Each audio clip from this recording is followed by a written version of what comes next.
also checking out the Orion spacecraft in deep space environments, making sure that it was good to go. Now for Artemis II, we are going to be taking the testing for Orion to the next level by adding that human component. So those test objectives are going to start even before launch. Like you mentioned, they are out there making their way through that checklist. But these objectives are going to start now, and that includes safety. So one really great example of safety is going to be something called the egress baskets. They're out there in the spacecraft, obviously, and should a situation happen to come up, they are going to have something called the egress baskets they can get in, and those are going to zip line them essentially down to the ground within seconds to safety. Another great example of those safety procedures are going to be the LAS, or the Launch Abort System that I mentioned earlier. Just a reminder, that's the one that can pull the crew and capsule away from any danger within a few minutes of into the launch. Now, those are just a couple quick examples, but our recovery teams have been training extensively, quite a lot, to make sure that they are ready and prepared for any challenging situation that could possibly arise. All right. Several other objectives that we are going to be looking at are also going to be communication checkouts. That is going to be vital. I know we talked a little bit earlier about all the maneuvering that they're going to be able to do, but we want to make sure that they have full communication ability from space to ground so that we can fully support them here. We are also going to be checking out those life support systems. Obviously, we've talked a lot about the service module and what it is going to do for the crew, but we want to make sure that those life support systems are fully functioning, obviously, before we send them farther into deep space. That's going to be critical for them. So on top of being able to maneuver the spacecraft and check everything out, we are also going to be making sure that everything is fully functioning. So as you can see, big part of this mission is to make sure that the spacecraft, the hardware, and all the operations are working, and that the data is going to make sense. And speaking of recovery, we are also going to have the opportunity at splashdown to recover that launch or that flight data, and we're going to be able to take that back, analyze it, and make sure there are if there are any enhancements we need or changes we need to make before our next missions, we'll be able to do so. So lots to do. They're going to stay very busy, obviously. And with that, I will turn it back over to you, Megan. 2 hours, 25 minutes and counting, and the crowd, check it out, continues to grow at our Banana Creek viewing location. They will have a great view of launch, and we will go back now to Leah Martin, who's standing with her next guests.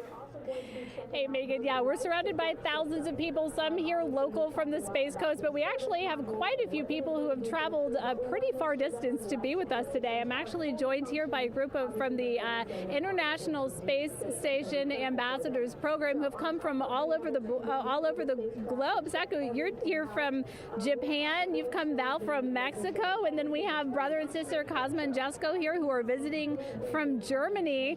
You actually told me that you participated in the NASA Rover Challenge in Huntsville. How was that experience, and how is it kind of participating there in Alabama and then being here today? So it is an amazing experience because you meet so many young people with visions, with dreams, with ideas which inspire you and motivate you. And it's even better to be here now to see the SLS launch because we are going back to the moon, and that's what we're working for. Absolutely. And, you know, the Artemis missions, we talked a lot about the Artemis Accords and this being an international effort. You were actually telling me, Saku, that you're interested in becoming an astronaut with JAXA, pursuing your PhD to be able to do that. Tell me a little bit about that. Yes, actually, I applied for the Japanese Aerospace Agency, the astronaut selection like 2 years ago, and then I didn't make it all the way, but I'm still working on it, and hopefully I can be at the launch pad sometime, and then I hope to go back to the moon and Mars, and yeah, I'm working on it. Absolutely incredible. And Val, you're from Mexico. We were talking a little bit about women in space. This is a team who, you know, is predominantly made up of women. What is it like knowing that Christina is on that rocket right now, about to be the first woman to travel around the moon? I think that's such an amazing news. It's just so inspiring that we are taking the first black person and also the first woman to the moon. It's just the first step in humanity and a big step in equality as well. Megan, a lot of excitement here, not just in Florida, but from around the globe, and we're keeping our eye on that rocket, and we're ready to see it lift off. Thanks, Leah. Yeah, a lot of excitement, but also a lot of inspiration. Again, this is part of, or a big part of the reason why. 130.6. Good readback. Aux 1 voltage 131.3. I copy 131.3. Again, those numbers you hear, they're referring to specific steps in the launch countdown that the crew have to step through in order to get us to launch today.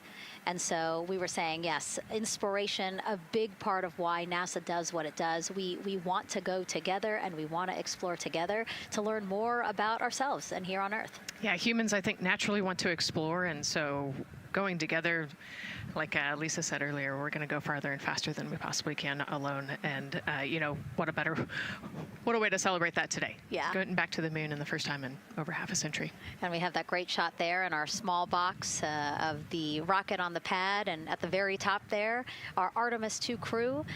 Right now, we know that the crew has begun the closeout crew has begun doing that cabin leak check. So they are currently pressurizing the cabin, and it sounded like it would take about 6 to 8 minutes for them to get to pressure, and then they have to hold that pressure for 5 minutes, right? Yes, that's correct. Yeah, so there's quite a bit of volume. You know, we talked about it being a 6-person tent. I think it's 330 cubic feet. Don't quote me on that number, but you know, they have to pressurize that capsule, and then, like we talked about, take that initial pressure, wait 5 minutes, and take the second pressure. Yeah, and then it takes about 6 to 8 minutes again to depressurize the cabin. So this process will take a few minutes. OTC ascent switch configuration complete. OTC copies. Thank you.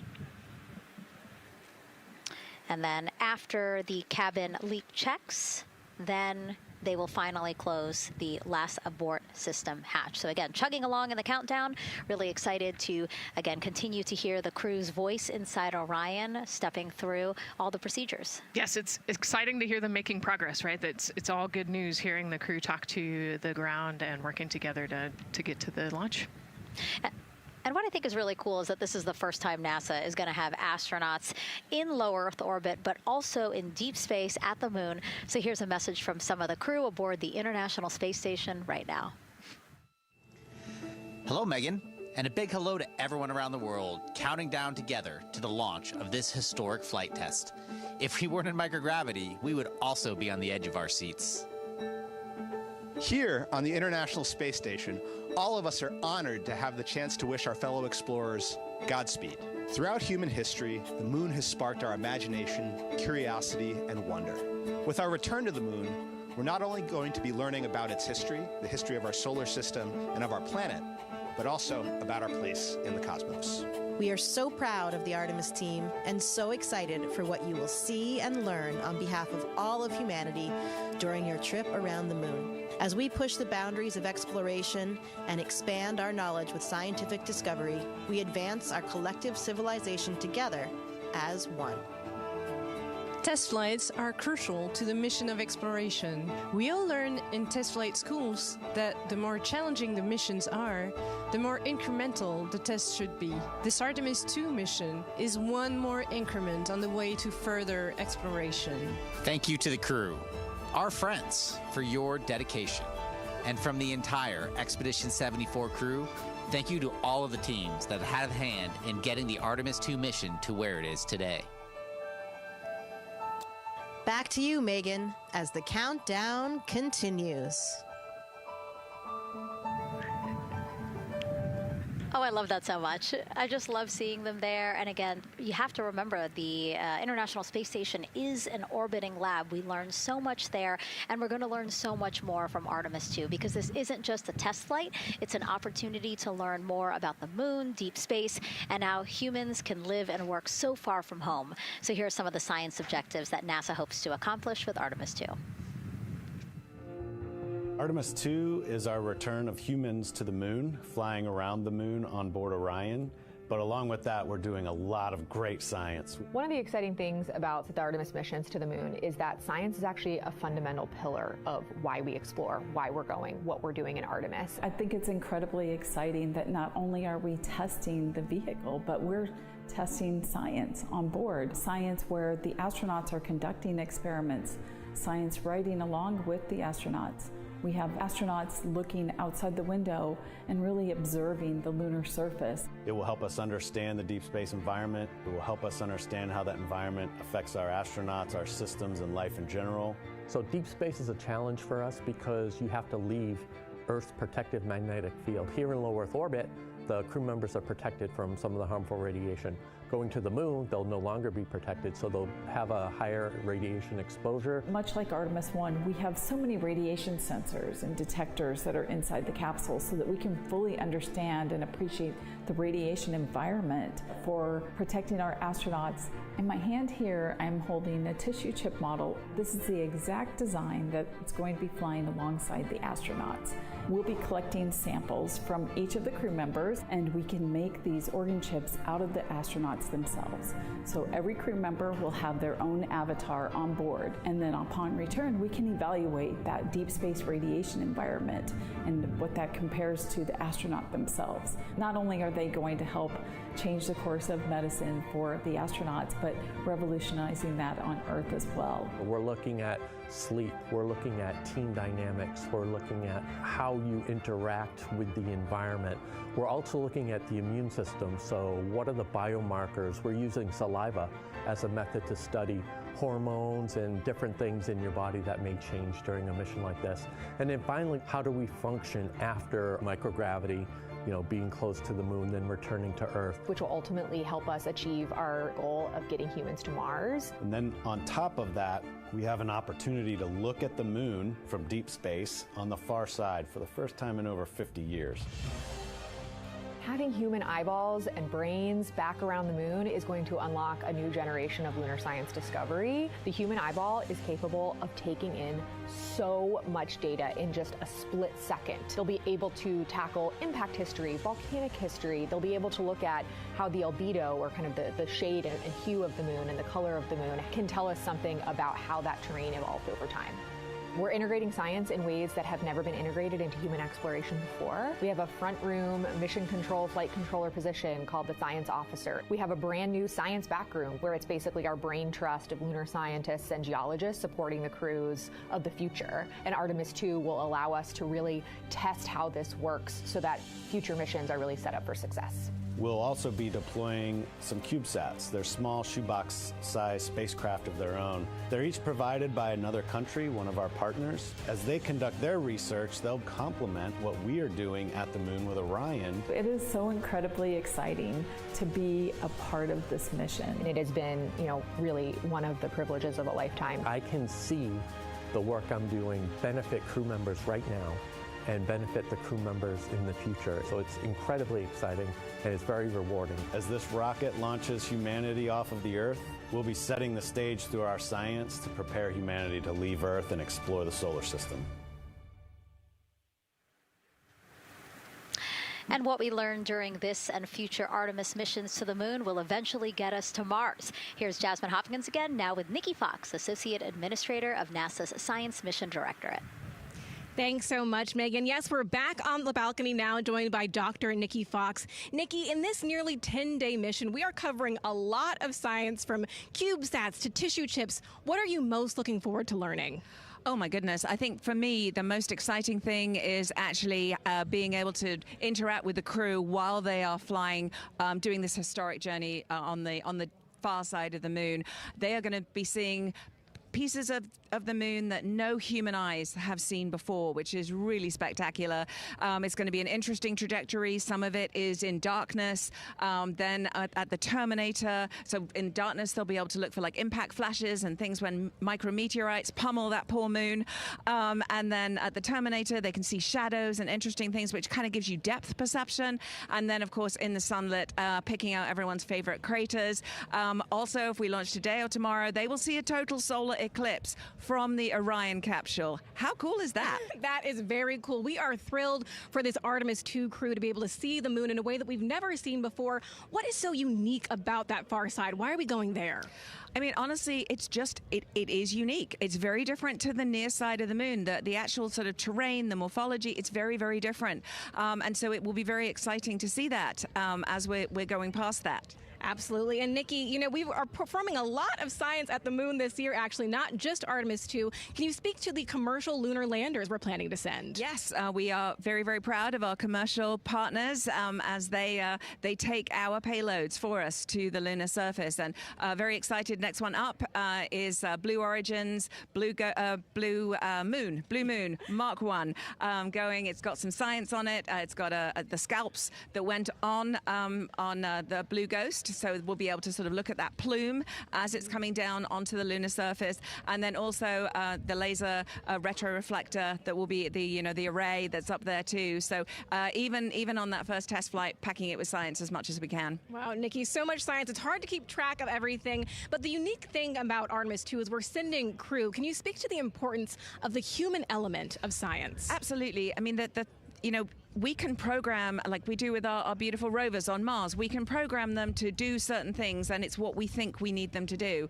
When you have an astronaut up there, they can make that sort of like really unique split-second decision. The thing I'm most looking forward to is when they think they're going to be looking here, is hearing one of them say, "Oh my goodness, look over there." And I think that's just incredible about how we do that. Also, flying our tissue chips with the astronauts, our Avatar experiment. Here we go, Avatar. Wow, look at that. And that's got the tissue chips samples that matched to the crew, so we'll be able to monitor the effects of microgravity and radiation on that human tissue as we prepare for more and more missions to the moon for longer and longer durations, and then off to Mars. Wow, Nikki, so much science ahead of us, but first we have to launch. Thank you so much for being here today. Thank you so much. Go Artemis. Oh, of course, go Artemis. And with that, let's turn it back over to the countdown with NASA's Megan Cruz. Nikki is so fun. She has so much energy and so much passion about the science. And again, yeah, it's just so important to remember that so much science is happening with this mission. It's not just to test out the hardware and the life support systems. Yeah, you saw the science video, and then we talked to Nikki. Man, there's so much going on, right? We talked a little bit about the lunar observations that we're going to do. And then, she talked about, made a really great point about, the human eye can pick things out that a camera or a robot can't necessarily pick out. And so that's why we're sending humans. But also, we're not just doing the lunar observations. The Avatar, that's a really cool experiment. They took blood samples from the crew, and then they used those stem cells to make bone marrow and create those little Avatar chips, which is feels like scientific, sci-fi movie stuff. But, we're going to look at radiation. We're going to look at all sorts of different scientific experiments. We got the little CubeSats. We're going to go look at space weather. Lots going on. Yeah, even collecting some of the astronauts' saliva. You can learn a lot about the body through the saliva. So just really a lot in a small amount of time in a small capsule. Yeah, scientific discovery. That's why we go back to the moon. Yeah. And so, again, her energy just so... oh my God, I can't find the word. So wonderful. Awesome. I don't know why I couldn't find the word. So anyway, yeah, just really, again, thank you, Dr. Nikki Fox and Jasmine. And so, Nicole, what about answering more questions? Let's do it. Okay, great. First one, what was the word I was trying to get at? No, I'm kidding. Let's have the first question up on the screen now.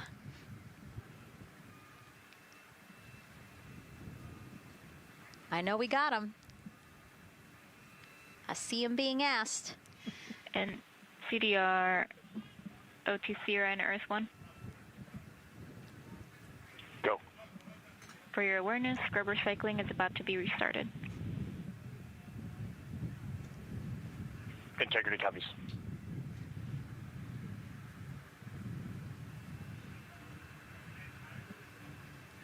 All right, let's try that again. Can we get the next social question, please? What are the G-forces experienced by the Artemis astronauts during launch and reentry? Ooh, these are actually pretty similar to, a Dragon launch or a shuttle launch.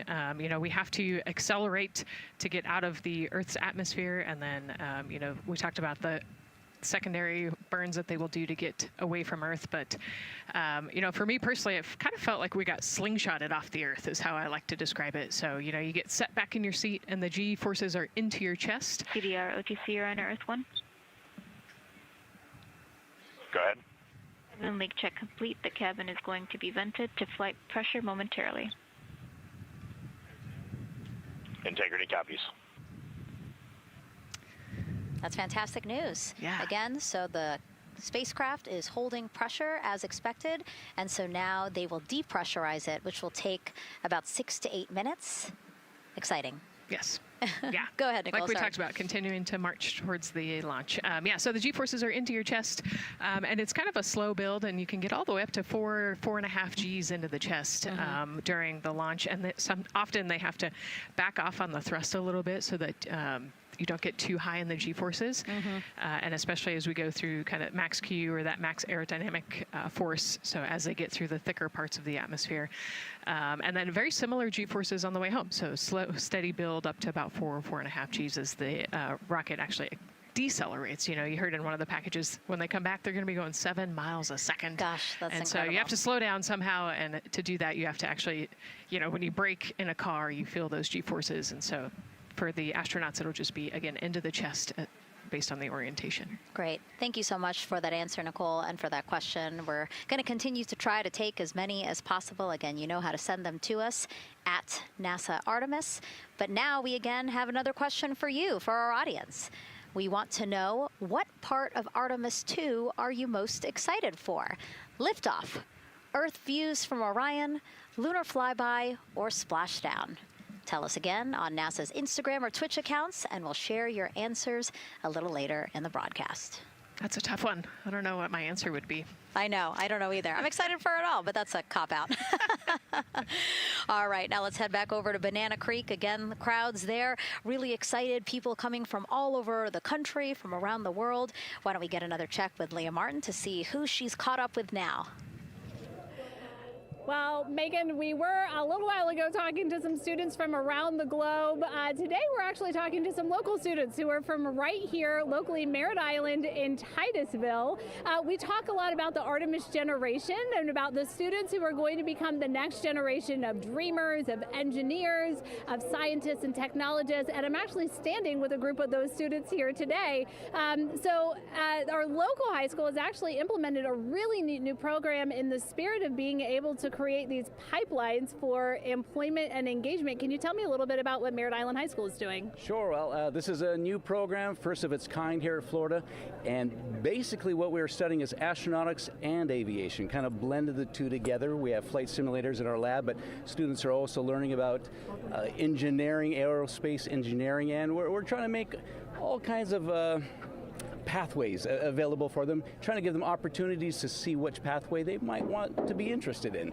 So, yeah, it's just a great opportunity for them to learn about space. We just finished doing a whole model rocket build where the students took CAD software, developed their own rockets, put them together, and launched them right from our school. So it was very exciting. Incredible. And then another local high school, Titusville, you guys also have a similar but slightly different program. Yes, we do space mechatronics with advanced manufacturing, preparing students to build and manufacture things to automate, do automation to build things on Mars and things like that, or locally too.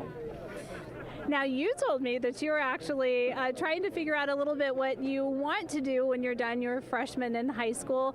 What things are you learning in your class here that are really kind of tweaking your interest in the aeronautics field? So we're building a lot of things with like metal and how we're supposed to do it on the rockets. We're also doing computer programming, which would help with NASA and like programming and coding. Absolutely. And you were actually telling me that I think were telling me that you're interested in becoming a pilot. We talked a little bit about the pilot who is on board the rocket right now. How is this program preparing you for your future? I mean, it's teaching me everything that I know about aviation, and it's really inspiring that I get to learn it in a classroom, like locally as well. It's amazing. I love it. And then you were also telling me you're taking this class. What's the most interesting thing you've learned? I really like the whole design part of it, like actually like engineering, like because I want to be an engineer. Engineering the products we use when we build stuff, that's definitely my favorite part, learning how to use those kind of softwares. Absolutely. Well, Megan, when they're seasoned NASA employees, you'll be able to say that you saw them here first when they were still in high school. Back to you at the desk. I can also say that they have fans. Nicole Ayers here. As soon as that girl said that she wants to be a pilot, Nicole went... Yeah, why is that something that's so thrilling for you to hear? I mean, I love when kids in high school have goals and they set their goals high and they want to go do something. You know, the kid who wanted to be an engineer or a pilot, like, I love that. You know, find something that you're passionate about, go work hard at it, and go get good at it. Yeah, and speaking of passion, I mean, we definitely have a whole bunch of people here passionate about what NASA is doing here. Again, the lawn behind us just filled with media from around the world, making sure that they can help tell our story to everyone who is interested in hearing it. So back here in Florida, of course, we have NASA leadership also keeping a close eye on launch operations. Let's go now to Jasmine Hopkins, who is standing by with Lori Glaze, Acting Associate Administrator of NASA's Exploration Systems Development. Thanks so much, Megan. Yeah, we're honored to welcome Dr. Lori Glaze to the balcony now. Lori, this is our very first time having crew on an Artemis mission. How does that feel, and how does that change our overall approach to the mission? It's a really good question, and it really came home today when we were watching the crew walk out, and then we saw them get into their van and go out to the pad, and we've been watching them getting into the crew module.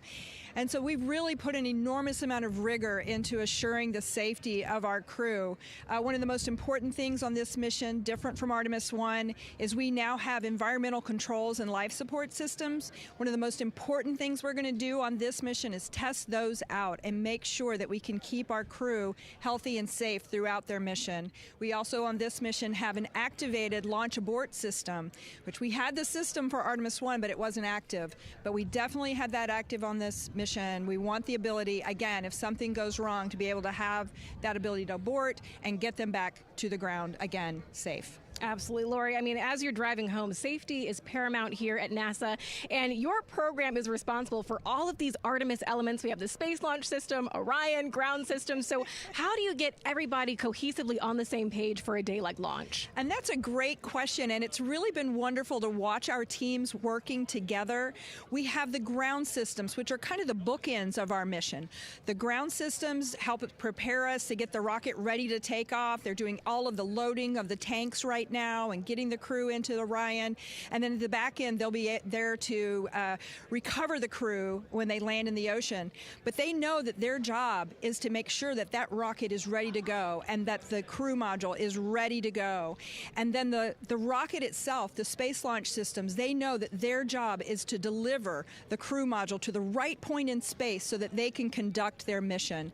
And then again, they have to make sure that everything is ready, that they set them on the trajectory that is going to bring them around the moon and set them up to land in the right place in the Pacific Ocean. And that's their job, and they know how important that is. And they have to work closely with Orion, which again, they also have to work with all the other teams to make sure that everything's working together. And then on top of that, our flight operations teams, all the people on the ground, they're all working together. They know this mission doesn't work unless every single part of the mission works. Right. Lori, there are so many things that have to work together today. We can't wait to see what happens next. Thank you so much for being here. It's my pleasure. Thank you. Of course. And with that, let's take it back to the countdown with NASA's Megan Cruz. Yeah, and speaking of the countdown, 1 hour, 59 minutes and counting until the opening of our 2-hour launch window at 6:24 p.m. Eastern Time. This is a shot of Jetty Park. It's a nearby popular viewing location of rocket launches, and it is so great to see how many people are here. I mean, this is a Wednesday. Like, people had to take time off of school and off of work, but it's something that they felt like they wanted to do, to be here. Yeah, you know, I think just based on the chatter on the airplane ride yesterday, half of my airplane ride oh, no here way, was really? They were coming to see the launch. You know, everybody's excited and traveling from all over the world to come see this launch. And it really is a great day. We had some sprinkles here in the crowd, but for the most part, I mean, it's just a beautiful day to witness history. It is, yeah, you know, a little bit of sprinkles, but for the most part, the clouds are staying away, and you can see the blue sky behind us, so hoping for good weather in a couple hours. Absolutely. And so Dr. Lori Glaze mentioned what we learned from the Artemis II mission helps pave the way to sustained human presence on the lunar surface. So what are the objectives of this mission to eventually accomplish that? Let's check in with Gary in Mission Control for more. Thank you, Megan. Yes, the Ascent teams are here in Mission Control Houston, working through their steps to prepare for a go for launch. Right up here on the front board, we're watching the teams in the White Room work through their checklist and closing the hatch as we verify ours, working as one NASA team. What Dr. Glaze said about working across the teams throughout the nation is true. It takes one NASA team to bring everything together and accomplish the mission objectives. The Artemis II is designed as the first crewed test flight of NASA's Artemis campaign, sending astronauts into lunar space to validate systems, operations, and human performance ahead of a more complex lunar landing missions. NASA has identified an extensive list of mission and flight test objectives that serve as a checklist to verify the capabilities needed to land humans on the moon. For the Artemis II mission, there are 5 overarching priorities that cover the mission and flight test objectives. First is, of course, the crew. As the first crewed mission inside the Orion spacecraft, this mission serves to demonstrate the capability of safely sustain the flight crew throughout the mission, including launch, the deep space component, and return. Number 2 is systems. This mission brings it all together to validate the performance of all ground and flight systems needed for a long-term lunar campaign, from launch infrastructure to spacecraft operations in deep space. Third is hardware and data. We'll be gathering performance data as much as possible over the Deep Space Network, but we also aim to retrieve onboard data and hardware after splashdown to gather additional insight and improve future Artemis missions. Fourth is emergency operations. The crew and flight control team will be testing emergency systems such as abort procedures, rescue operations, and contingency responses. During the flight, astronauts will rehearse a number of these procedures to ensure that in the event of a real emergency, the planned procedures and operations are sound. And finally, there's subsystem validation. Engineers will be verifying subsystems across the board to ensure reliability across life support, propulsion, avionics, and navigation systems aboard the Orion spacecraft. Human spaceflight is a complicated endeavor that requires precision and confidence across all disciplines. You may hear the phrase, human spaceflight is the greatest team sport, a few times in today's coverage, and it's absolutely true. Not only does it need mastery of specific components, but the integration extends across thousands of people and facilities around the world to come together and make it all work. A lot of the work from many people has led to this moment, a rocket at the pad with humans on board, ready to put everything we worked for to the test. I'm certainly excited about it. The teams here in this room are looking forward to supporting the mission, and I hope those watching are as excited as we are. We are following the countdown here in Mission Control Houston. Everything continues to look good. Now inside 2 hours from the beginning of the launch window. With that, I will send it back over to you, Megan and Nicole. Hey, Gary, thank you so much. We are getting word that the launch team is working something that we would like to give you an update on, so let's get on over to Daryl. All right, thank you, Megan, and we are live in Firing Room 1 here at the Launch Control Complex. Yes, we are currently not working any constraints with regards to the rocket or the ground systems. But the launch team has been made aware of an issue that the range is working. And currently they're monitoring that work that is going on over at the range. We understand that that issue is related to the flight termination system. Now, the flight termination system, just to give you a quick explainer, every rocket has a flight termination system. It's the system that the Eastern Range here uses in order to send a destruct signal to a rocket in case it veers off path. So it's a very critical, important safety component in terms of how the range keeps the public safe here. We understand that the flight termination system, they're working an issue. And so as they continue to work that issue, they've asked for some assistance from the launch team to help verify some of the work that they're doing on their FTS system. And this is where it gets a pretty unique situation here. The assistance they've asked for is to verify what's going on with their system. They want to check it to see that the work they're doing is okay. And in order to do that, the FTS console operator inside the firing room has been asked to help them verify it. And the way that they're going to do that, and the solution that he proposed to check and verify the system with the launch director, and she gave the approval, is to go get a piece of heritage equipment from inside the VAB that was used during the space shuttle program. And this equipment is able to receive commands by the range through the flight termination system. And so with this piece of equipment, this console operator who works FTS was granted permission to go go over to the VAB next door and get this equipment that he's very much aware of and used during the space shuttle era.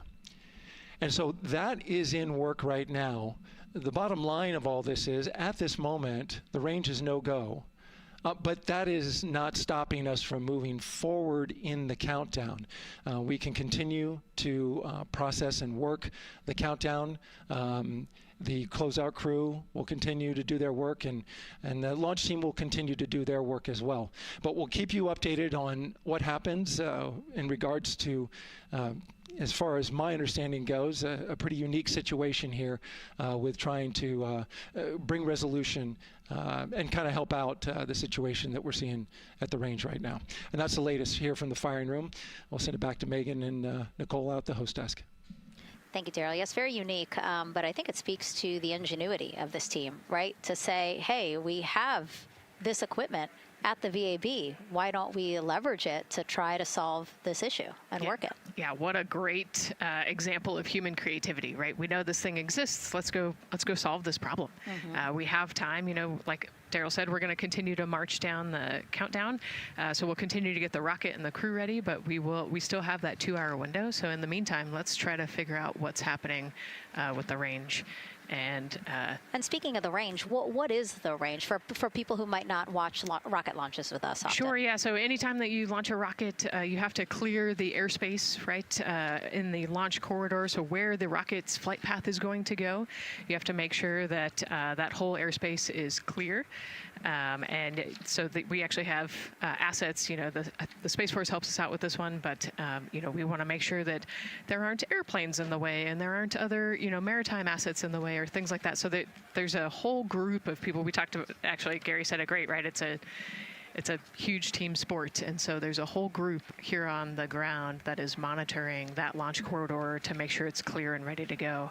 And so if they're having issues, then we definitely can't launch this rocket. We don't want to launch blind into a corridor that we can't see. Yeah, because as Daryl said, I mean, it is very important, the flight termination system, needing to activate it in case of an emergency. So yes, something that we will closely be monitoring throughout the countdown, and hopefully again won't be an issue, that they can fix this issue by going to the heritage hardware that's in the vehicle assembly building. Right, what a great idea. Okay, so again, under 2 hours from the opening of our 2-hour launch window, 6:24 p.m. Eastern Time. The crew, as you can see there, inside of Orion, relaxing, getting updates from the team, but also just getting in the right headspace for hopefully launch today. Let's learn a little more about each of them now. The moon, to me, it's the thing that connects me together with all the other humans in my life. I remember being a little kid lying in bed at night and just looking out at the moon in whatever phase it was in, and I was thinking, man, my friends that live like 20 miles away, they can probably look out and see that same exact moon. And then when I was in the Navy and I would look out at the moon and I'd be halfway around the planet, and I would think, man, my brother can see that moon where he is, and he's halfway around the planet from where I am. To me, it's a connection of life on Earth. We can all look up and see that moon, and it's always changing. The moon is never the same 2 days in a row. I love that. My name is Reed Wiseman. I'm the commander of NASA's Artemis II mission around the moon. I grew up in a little town just north of Baltimore, Maryland, about 20 miles north of the city. There was a National Guard base nearby my house, and there were A-10 aircraft that would fly over every now and then. I just would look up at them and be like, man, I want to be up there. I want to go do that. And then my brother went to the Naval Academy, and I would go every year and watch the Blue Angels fly during commencement, and that just started to grow and grow and grow. For a while, I wanted to join the Air Force, and then I realized Navy flies as well, and they fly from ships in the middle of the ocean, and that was it. Like, done deal for me. That is exactly what I wanted to do for my career. Flying is freedom to me, especially when you're in a jet aircraft coming off of an aircraft carrier in the middle of the Pacific Ocean. Nearest land is over 1,500 miles away. So when you come off of that aircraft carrier, you are truly just alone with yourself out there. It is a magical experience to be out there all by yourself in an aircraft over the Pacific. It's free. I think anybody who accomplishes something that they set their mind out to, there's no one thing that does it for them. It's a combination of everything. I mean, the way my parents raised me, the way my brother and I, the way our relationship developed over time, my friends, being in the marching band, going to college, setting my own course, learning how to live on my own, being mentored along the way, being, kept on the path to success, but being given the freedom to, make excursions and fail every now and then and regroup and carry on. I think all those things come together in the end to get you where you are. I've had to overcome, I'm a human being. I've had to overcome a lot of fears. I'm pretty scared of heights. I joked about that on the International Space Station, but it turns out I'm only scared like at the edge of a building. When you're up on the International Space Station, even though you're 250 miles up, I never had that feeling of falling or that I was, at risk up there. I just kind of loved the feeling of floating and looking down at Earth. There have been challenges all throughout my life. By far, the biggest challenge was losing my wife in 2020 to cancer and now raising two daughters who are grown up now, but that's been the biggest challenge by far I've ever had to face. It is not easy. Being an only parent, trying to work a full-time job, and raising two kids is something that I think about every single day. I'm very proud of the work I've done. I haven't always done it well, but I've always shown up and tried as hard as I possibly can. I do wonder what it's going to be like when we are really far from Earth and can see it. The sensation of being so far away from everything that you know. I had that sensation on the space station the first time I got to sit in the cupola for a really long time. So I can only imagine what that's going to be like from 200,000 plus miles away. My name is Victor Glover, and I'm the pilot for NASA's Artemis II mission around the moon. When I was in 4th grade, I was 10 years old, and that's when the Challenger accident happened. And it helped me understand how the general public felt about the astronaut corps, right? Like, these are the people that we want to be, and that just gave me an easy thing to strive toward. The biggest fear that I've had to overcome in my life is doubting myself. Going to college when no one in my family had gone to college was a huge risk. I had more confidence in my athletic ability than in my academic abilities.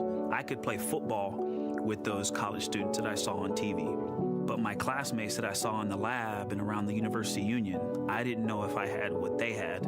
I think addressing that self-doubt was a part of, swinging for the fence and trying to go get an engineering degree, not just go to college, but get an engineering degree and then go do something challenging and technical like flying. Apollo is known for sending humans to the moon. Artemis has an opportunity to continue the Apollo story, but I actually think it's important for this story to stand on its own. Artemis is a new program, and we're trying to do new things. And it's great to compare and contrast. When you look at our spaceship, you can see parts that were designed, built, and integrated in another country. When you look at our crew, you see that our crew is international. There are also men and women. And I just think that comparing and contrasting makes the story even richer. The piloting role specifically, I will have an hour and a half or so where I get to fly the spacecraft by hand. We haven't flown that many spaceships. And so the ability to fly one actually in space on a test mission is just a really unique opportunity. I can't tell you how I'm going to feel when we fly by the moon and see the moon up close and the Earth from 250,000 miles away, but I don't use the word excited because I'm focused. What we do, this is very serious and it's very risky, and we are all intimately familiar with that risk. And so if we go out there and we're successful and we can pass that baton on to Artemis III, that's something to really be excited about. I tell a story, which is one that my dad told me before the Apollo missions when he was just a very little boy. He was looking up at the moon with his mom, and his mom said to him, "Don't worry, Ronnie, we'll never get there." Fast forward maybe 70 years later, it's his daughter that's actually going there. And I think that long arc is something that we can all learn from. The idea that the seemingly impossible becomes possible if you just believe in it and are willing to work hard and come together to achieve it. My name is Christina Cook, and I'm a mission specialist for NASA's Artemis II mission around the moon. When I look back at my dreams as a kid, I definitely never thought I would actually get here. I was very pragmatic. Even though I'm a dreamer, I knew that the odds were way against me again, so I might as well do something I'm loving in the meantime. I definitely loved science and math in school and, did pretty well in those things, but I also loved being active. I was always outside. I loved things that made me feel small. I loved looking at the night sky, oftentimes between the pine tree branches, or I loved the ocean. North Carolina also has mountains, and when we go there, I just loved the vastness of all of those things. I loved how they made me feel and what they made me think about, and the vastness of the universe and how much out there was to learn. I'm drawn to exploring. I'm drawn to challenges that involve both mental and physical, and I'd much rather be solving problems wearing a whole lot of equipment and in a harsh environment, and that's just something I've carried with me ever since I was a kid.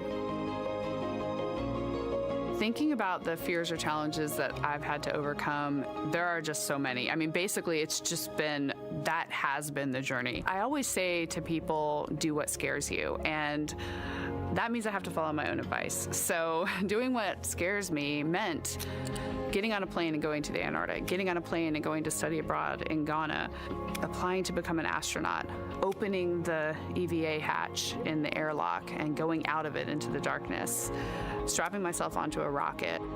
And so for me, I think that no matter what the challenge, recognizing that if people believe in you and you believe they believe in you, the challenges seem always a little bit easier. To me, the moon, it represents history. It is a witness plate. Everything that's ever happened to the moon is still written on the moon. Every single person has looked at the moon their entire lives. We see the same moon. That's something really special. It's just the epitome of a symbol of something that's in each of our hearts, but that's also represents exploration and reaching. I have this very distinct memory of seeing an image of an astronaut standing on the moon. It's burnt in my brain because I went back to it so many times in my childhood, and I would look at that image, and I know it had a huge impact on me that humans had walked on the moon. My name is Colonel Jeremy Hansen. I'm an astronaut with the Canadian Space Agency, and I'm a mission specialist on NASA's Artemis II mission around the moon. My elementary school years, I grew up on a farm outside of London, Ontario. I spent as much time as I could with my dad on the farm. I learned the value of hard work, for example. If I wanted to go to work with Dad, it was going to be a long day, and I was going to have to not complain, or I wasn't going to get to go the next day. I had a treehouse. I had a vivid imagination, and I changed my treehouse into a spaceship. I made all these dials and controls. I had circuit breakers for switches that I found in the barn, and I was exploring space in my imagination. The most important thing I did to get to where I wanted to go in life, which was flying fighter jets and eventually becoming an astronaut, is I shared those desires with other people. And it turns out, just like you don't go to the moon on your own, if you could, I would have done it a long time ago in my treehouse as a kid. You have to go as a team. I think the biggest impediment to achieving my goals was, of course, myself. And I think that's a common human experience. There are many times where just little things would get in my way, and my immediate interpretation of that was, well, now that goal is out the window. You know, people must have lifted me back up, and somewhere in the back of my head, that persistence came through. And I think that's a common human experience, to doubt ourselves.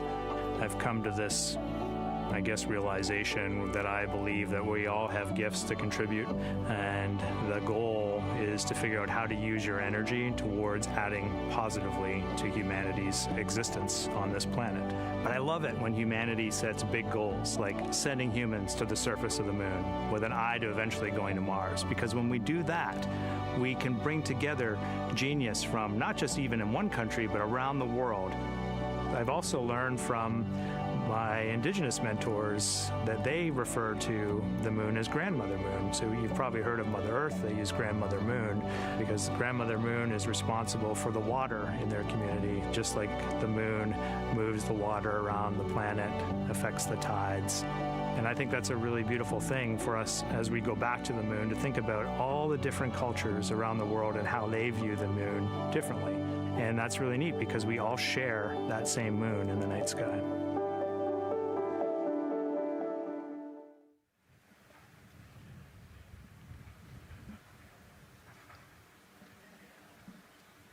1 hour, 38 minutes and counting until the opening of the Artemis II launch window today, 6:24 p.m. Eastern Time. And we are looking at the rocket and Orion out on the pad, historic launch pad 39B here at Kennedy Space Center. What a great view, Nicole. Yes, it is. You know, we can see the clouds out in front of us, but they are to the west.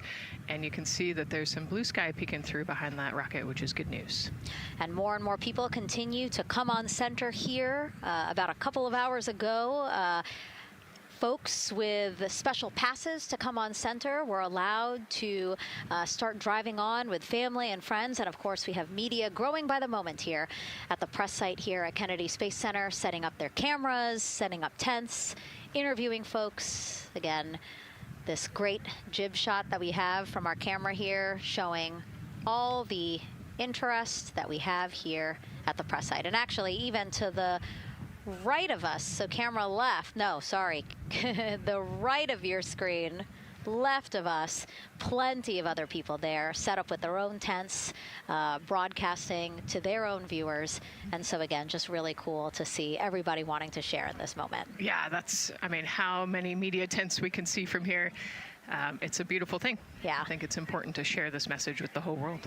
Yeah. And so let's take a look now at people who are watching in other parts of the country. We have this shot here from the U.S. Space and Rocket Center in Huntsville, Alabama. Oh, man, look Just at that. kidding. Museum of Flight, Seattle, Washington. So sorry. Hello to you over there. Sorry, I thought that you were in Alabama. But here you are from Seattle, Washington. Again, the Museum of Flight. They must have had a special event to bring people there to watch, as well as a special event here. Now, correctly, the U.S. Space and Rocket Center, Huntsville, Alabama. Of course, they would have a lot of people here, and I'm sure this crowd will grow when we get closer to launch. Marshall, the home of the SLS rocket. Yes. Yeah, this is a great shot. You can see all the people there, and obviously you've got quite a few artifacts in there as well. Oh, now they know. Yes. Yeah, now they know. They're on the broadcast. That's too funny. Awesome. Hey, listen, it's all right. We can sit. We can sit and chill until we wait for the opening of the window. No, there they are. Yeah. Everybody's excited. Thank you guys for showing us your excitement. I know deep down it was in there. It's just that you felt like sitting at the moment, and that's all right. There's a little delay. Yeah, that's all right. Well, thanks so much to those supporting these watch parties and bringing them to us live here. Actually, our video paths are taking quite a circuitous route to be able to bring those live views in from Seattle as well as Alabama, but we're glad that we can be able to share it with you in the broadcast now. And so why are we going to the moon? Why does NASA want to build a moon base there? Here's Megan Carter again with our moon board. All right, thank you, Megan. Yeah, so we are right around that hour-and-a-half mark, hopefully for that launch. It's going to be very exciting. So they are going to have a few days to be around the low Earth orbit, and then they'll be heading on to the moon. So yes, let's talk what will be happening. Why are we going to the moon? So obviously this is not going to be a landing, as we've discussed. They are going to be coming with 4,000 to 6,000 feet around the moon's surface, and this is going to connect us directly to our past. Those Apollo missions did have 6 lunar landings, and the Artemis campaign is looking to build on that past by going back to the moon, staying longer, and then going farther. So how are we going to do that, and why? We have obviously talked a little bit about that lunar South Pole, and we are focused specifically on the far side of the moon for this one for a specific reason. You might have guessed we're going to be looking for some resources especially, and that's going to be water or water ice. That is going to be giving us some really critical pieces for future missions. And as you can see here, we have identified 9 potential landing zones. So this is going to be a critical objective for our crew.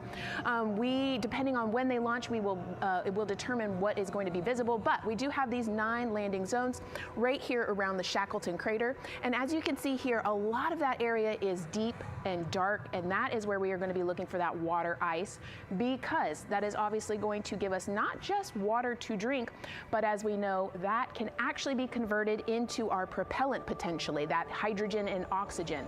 So that is going to make the moon a critical place for that moon base, because we want to think of it essentially as a backpacking trip. If you have your tent and your hiking boots and your camping stove and all your gear, you don't want to take that out and be on the trail for the first day and then try everything out. You're going to test things out a little bit closer to home before you go out on that adventure. And that kind of goes for us as well. So the moon is going to be critical for us in the future steps towards our lunar landings, and then also for going farther on to Mars in the future. It's going to set us up for that deep space exploration, and we can't wait to see what they see once they get to that flyby. But for now, we are, like I said, getting closer. So I'm going to turn it back over to you, Megan. Exciting stuff. Again, the idea of accomplishing a moon base, like as we've been saying, sometimes things just seem like science fiction, and it's amazing that we're making it science fact. Yes, yeah, we're going back. We're going to scout it out, and then on the future Artemis missions, we're going to put boots back on the moon for the first time in over half a century. But we're going to stay, and we're going to learn from the moon, and we're going to, as Megan talked about, the water ice, and harness that resource, and, not only learn from the moon about Earth and about the solar system, but also figure out how we get to Mars from the moon. And so what we're seeing now back inside the White Room with the closeout team, they are removing basically fixtures that protected the crew module hatch while they did work around it, right, Nicole? Yep. Yeah, so anytime that you're moving around and working, there are some sensitive sensors and parts of the crew module that we don't want to kick or bump into, and so it's easier to just put a guard up while you're working in there and then take it down later. And so this is a visual cue for us that the team is getting ready to close the last hatch, again, the launch abort system hatch. Can you tell us about what the LAS is? Yeah, so launch abort system, this is, we have the crew module, and then what sits out basically on top of the crew module is the launch abort system, and it has its own motors, so that we'll arm it about 5 minutes prior to launch, and then it stays with the crew module until about the Kármán line, so that 100-kilometer point in space. Once the crew could safely get to orbit, it will actually be jettisoned, and the crew module will then be exposed. So this is just a safety mechanism that stays on the outside of the crew module, and then as they monitor the attitude and the thrust and all sorts of the roll, all sorts of different data points to make sure the crew is safely getting to orbit. And once they are safely to orbit, then we will get rid of that launch abort system.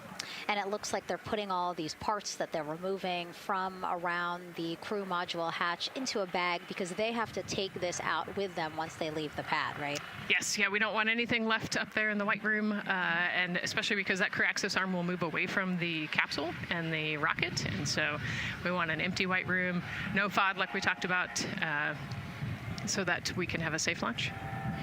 And this orange tube that you see on the right side of your screen, that had been inside the crew module providing breathable air to the crew.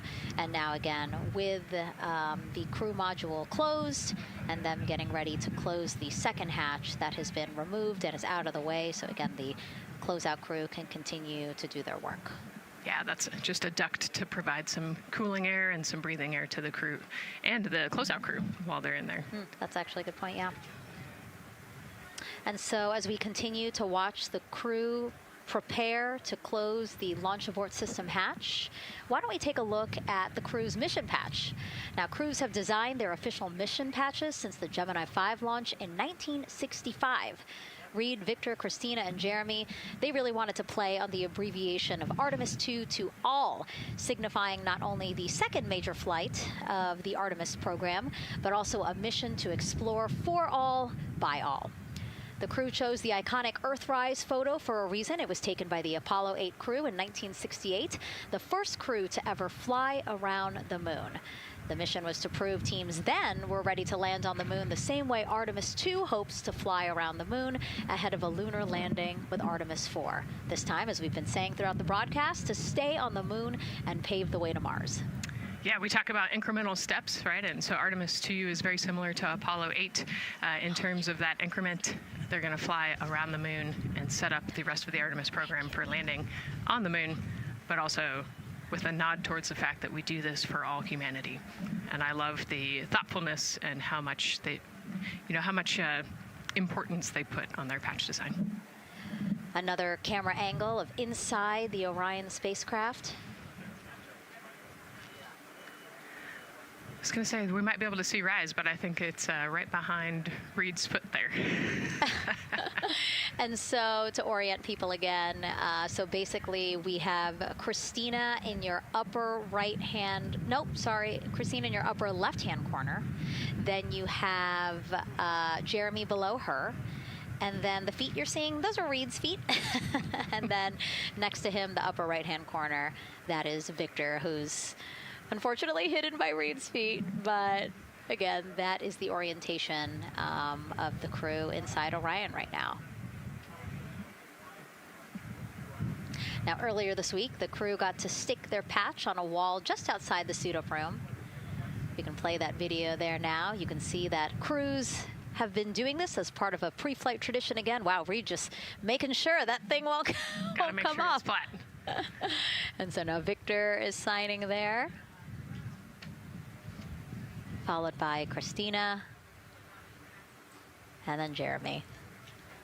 That's a fun tradition, and your patch is up there too. It is, yeah, ours is on the left-hand side there. Yeah, it's a fun tradition. This is a really fun day too. They did this a couple days ago, but it's just another step that makes it a little bit more real that you're going to be launching soon.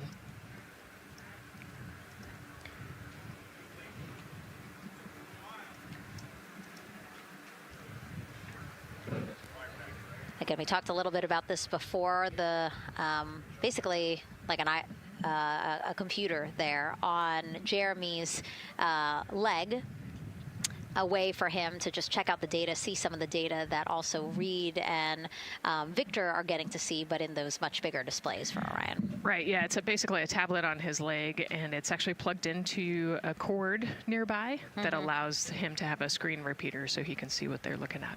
And it looks like he's taking notes. Can you talk a little bit about what that is? It's part of, all of them have like a little procedural book, right? Right, yeah, so they have what we call a knee board, and they'll have blank pages to take notes on. They might have a cue card or procedures, or they can be kind of custom built to what each crew member wants for their knee board.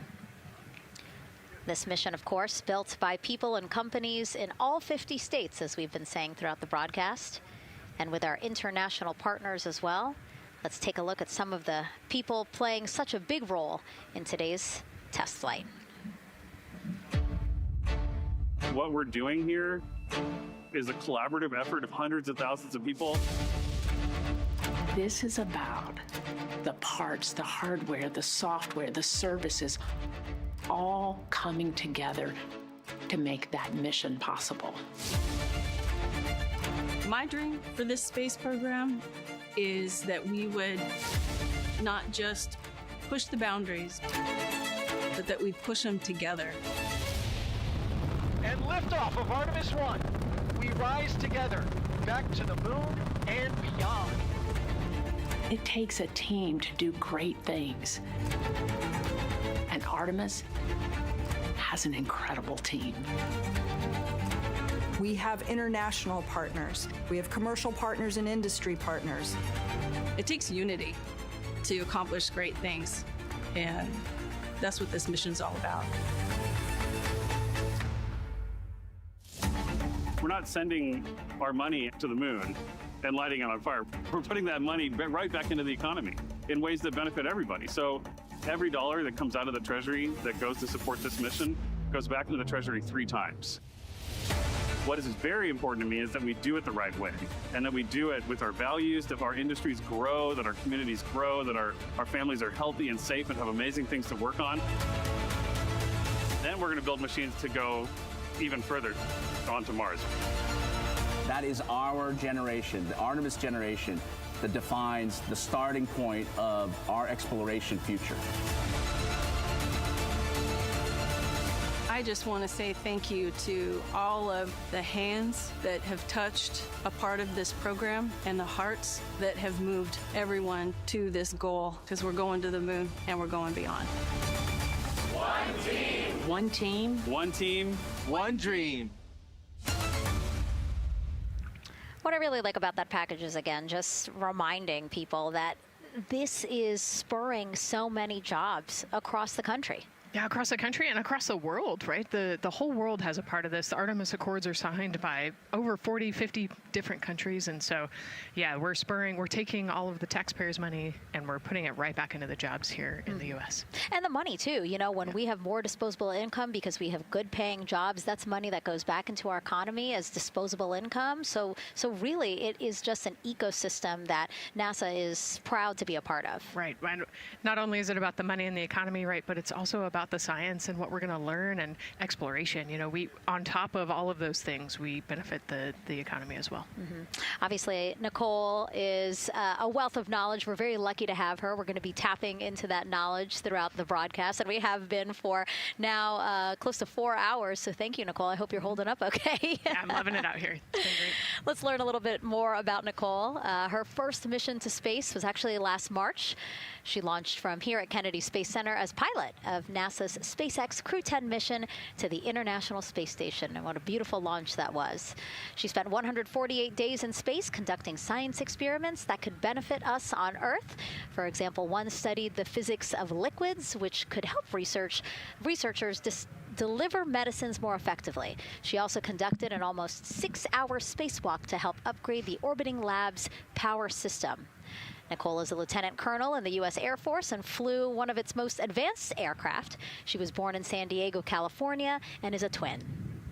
That's a cute photo of the two of you. Oh, that one too. Young explorers, yeah. Yes, yes. That's so great to just see how far you've come. Again, I think that speaks to what we've been saying. Like, you know, just if you're passionate about something, go for it and see where that takes you. Yeah, I think that's a great example. You know, I was a serious little kid with really high goals and, you know, just kept working hard and never got bumped off the path and ended up here.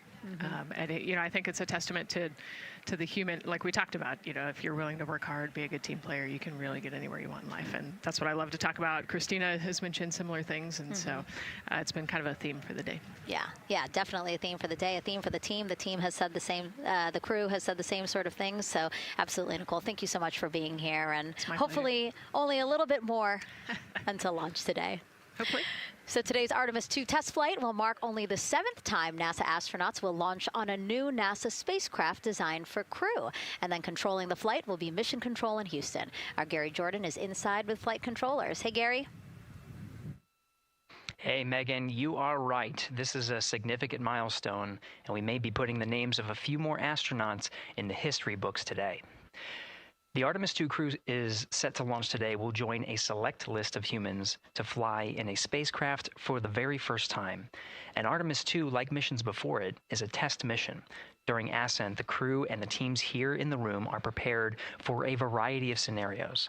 Some of these will be called out directly by Capcom Stan Love during ascent, and some are a little more subtle.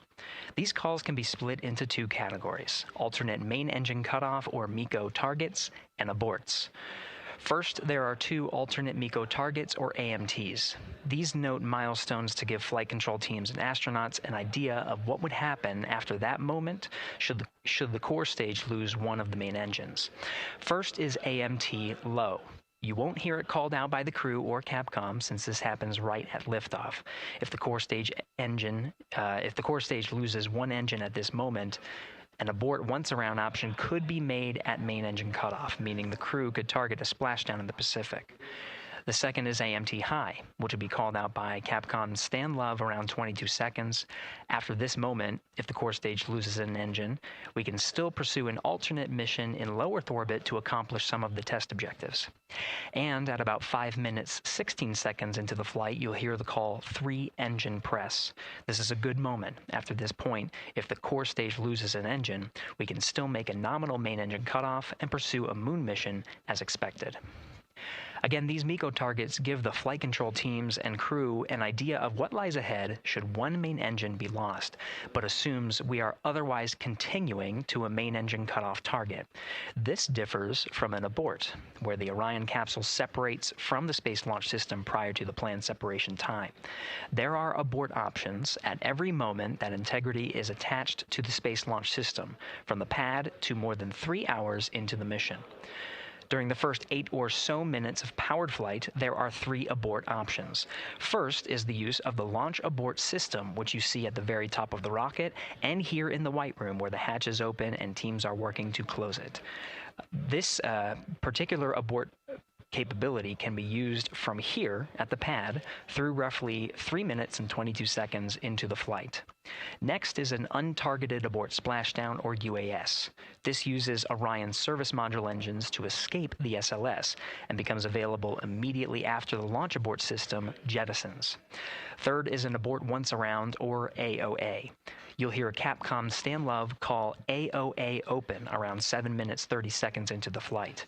This also uses the service module engines, but the burn profile is a bit different to aim for a splashdown in the Pacific after one trip around the Earth.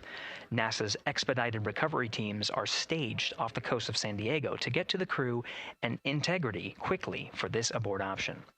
An AOA option continues to be available until solar arrays are deployed on the Orion service module a little more than 30 minutes into the mission. At this point, an abort to orbit, or ATO option, becomes available until separation from the upper stage around 3 hours and 23 minutes.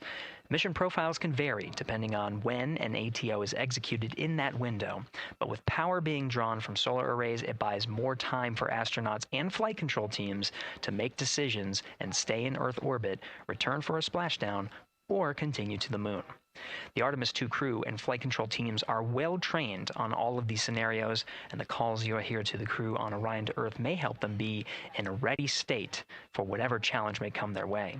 At this time, we're not tracking any significant issues here in mission control in Houston, Texas. That would be showstoppers for today's launch. We're continuing to, of course, monitor the countdown along the way and make sure all systems are go for when we reach T0. With that, I'll send it back to you, Megan, at the Kennedy Space Center. All right, we are ready for another reading if you are ready over there. Yes, sir. CBA is steady at 2,600 PSI. All right, copy that. And you know, the more times we ask you to do that, the closer we get to launch, so that's a good thing. Copy.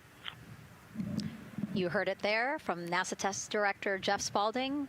The more that they keep on asking her how the pressure is holding in the counterbalance assembly mechanism is a good thing, because it means we are getting closer to launch. So that's amazing news over the loops that we just heard on Orion to Earth 1. Again, that communication channel with the crew. But now I want to get back over to Daryl with the launch team.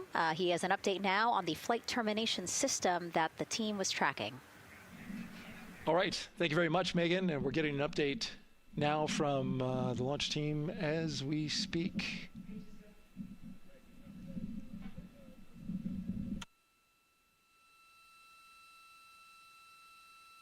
All right, stand by 1 second.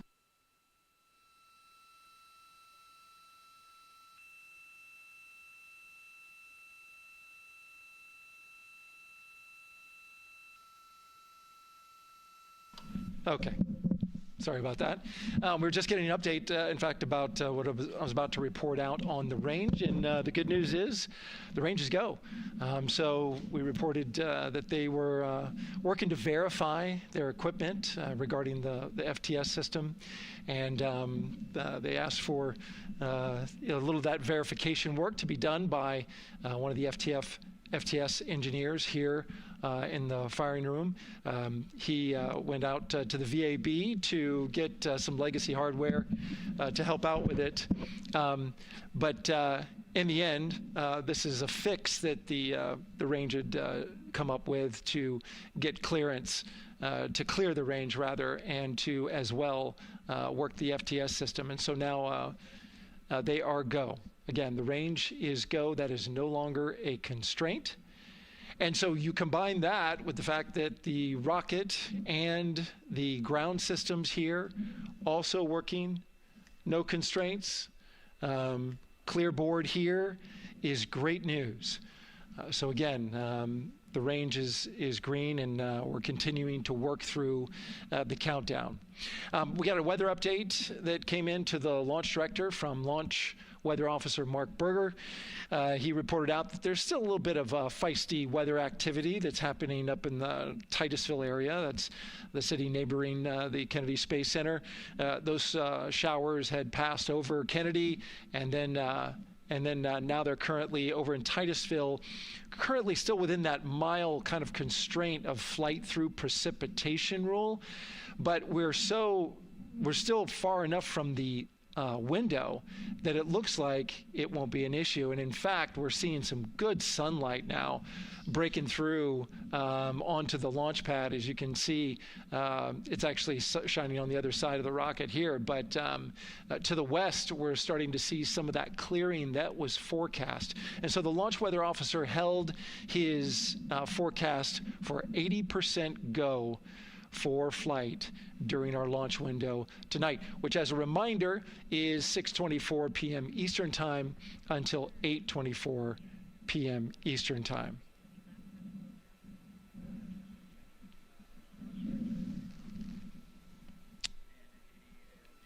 And we're also hearing that the last hatch closure, as you can see in the bottom corner of your screen, they're starting to work on that. That's the launch abort system hatch. There are two hatches, the crew hatch and the launch abort system hatch, and the closeout crew that you see right there, right on time with their work as they go to shut. And you can see it in motion right now, that launch abort system hatch. That's the latest from the firing room. We'll send it back to the host desk. Thank you so much, Daryl. Great news all around.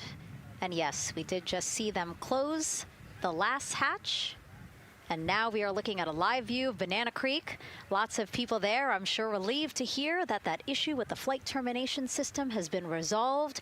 And we are go for launch. Go for launch from the range, go for weather, and go from all of them, I would imagine. Yes, it's got to be exciting. The crowd is building. And as Daryl said, you can start to see the sun poking out here, and we can see all the clouds are moving north and moving away from us. So it's all good news. And so as we know, we have our Leah Martin down there at the Banana Creek viewing location, and she's standing by with some other guests. Hey, Megan, I don't know if you heard that huge cheer just now, if you heard a big rumble. As soon as Daryl said that the range was clear for launch, everybody clapped. It was super excited as we get to do some final countdowns. Standing next to me, I have Hudson and Maddox, the son of brothers here. And I asked you a little bit earlier, how excited are you to be here for launch? What did you say?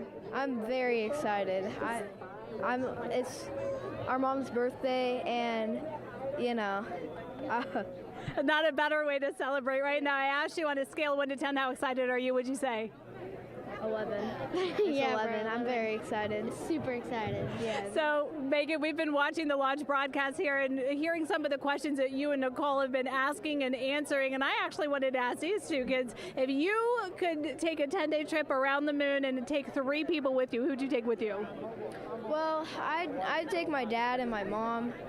And, I mean, I don't know. Probably my best friend. I'd just say one of my friends, you know. Oh, one of your friends. So brother got left out. Who would you take? That was just what I was thinking. My dad and my mom and my best friend. That's a pretty good answer. Your brother can get his own trip to space, right? Yeah. So I'm actually joined here also by Dad. Now, you were sharing with me that a lot of the work that you've been doing over the last several months has been prepping the launch teams, our engineering teams, our ground systems teams, to get ready for launch, to be mindful and to be in this moment. How does it feel to be standing here knowing that the people you've worked so closely with are doing what they're passionate about, or doing what they were born to do, moments away from launching this rocket? I mean, this is an exceptionally happy moment for us and all of us and the people that are, about to take off on this historic trip here. And I'm grateful to know that we've helped in some way, shape, or form to help them stay steady and calm, in such an exciting time within the agency. And so to just be here and witness it and know that, they've got some tools to help them stay calm and steady is everything to us. So. Fantastic. Well, Megan, we are standing by ready to go, and we're ready to cheer this team on. Thanks so much, guys. And yes, Leo, we did hear that cheer. That was very exciting. I think the vibe over there is they're celebrating, they're having fun. And here, once they heard that we're go for launch, everybody had to run back to their camera and work. It's a little bit of a different vibe, but I definitely think that people are excited, especially as we see now live inside of the White Room at the launch pad. The closeout crew has closed the launch abort system hatch. You saw there, we took it live. Took a lot of them, I think all of them, except for one. I think it took all 3 or 4 of them to push that hatch door close. And then they felt around the perimeter of the door to make sure that everything was sitting just right. Right, yeah, we talked about how heavy the crew module hatch is. This hatch is just as heavy probably. And so, they're working the closure here. And working those connections, and you can see, there's still 3, 4, 5 people that we can see in the White Room. It takes a lot of people to get these hatches closed and this rocket ready to launch. Mm-hmm. And so the next step in the countdown is that this team will start closing out the White Room. So basically disconnecting things, stowing things, making sure that when they leave, there is nothing that isn't supposed to be there. And really, then at that point, it's just all 4 of the crew member, Victor, Reed, Christina, and Jeremy by themselves at the top of the launch pad. Yeah, and then eventually that crew access arm will move away, and then it'll really just be them up on top of that rocket. Mm-hmm. Yeah, your eyes lit up when I said that. That's exciting. It is. It is. Yeah, we had a moment, we talked a little bit about my fear of heights, but most of our crew is afraid of heights. And so there was a moment where I realized that it was just us, 100 and some odd feet up and no crew access arm, and may or may not have said something that made everybody go, huh. Were you wondering to yourself, how did I get here? We're pretty far up. That crew again bringing that drag-on camera. That camera is a handheld camera that is a live look for teams who are remotely watching these operations closely. Again, verifying that things are as they should be before the crew starts, the closeout crew starts leaving the White Room. You see them checking their procedures. You can see they're covering the ends of those hoses. That's to protect those hoses from FOD. So we don't want any dirt or anything to get into those while we transport them and stow them. So you can see Andre there working to close out the hoses as well while they're cleaning up the White Room. And so they'll tape that close. You just saw number 5. Number 5 holding some tools. Again, we'll stow those away. You have to account for everything. Obviously, they did have tools out. They did have procedures, paper, notes out. Like all of that has to go. Yes, and you can even see on number 3's hat, he's got a string that's connected to his suit there. Mm-hmm. That's, again, just to make sure that we don't lose anything. If, a gust of wind or you get knocked or something, you don't want to lose a single thing in the White Room. So everything is tethered, everything is accounted for, and everything is protected. The crew now, another live view of them inside Orion. Jeremy, Christina,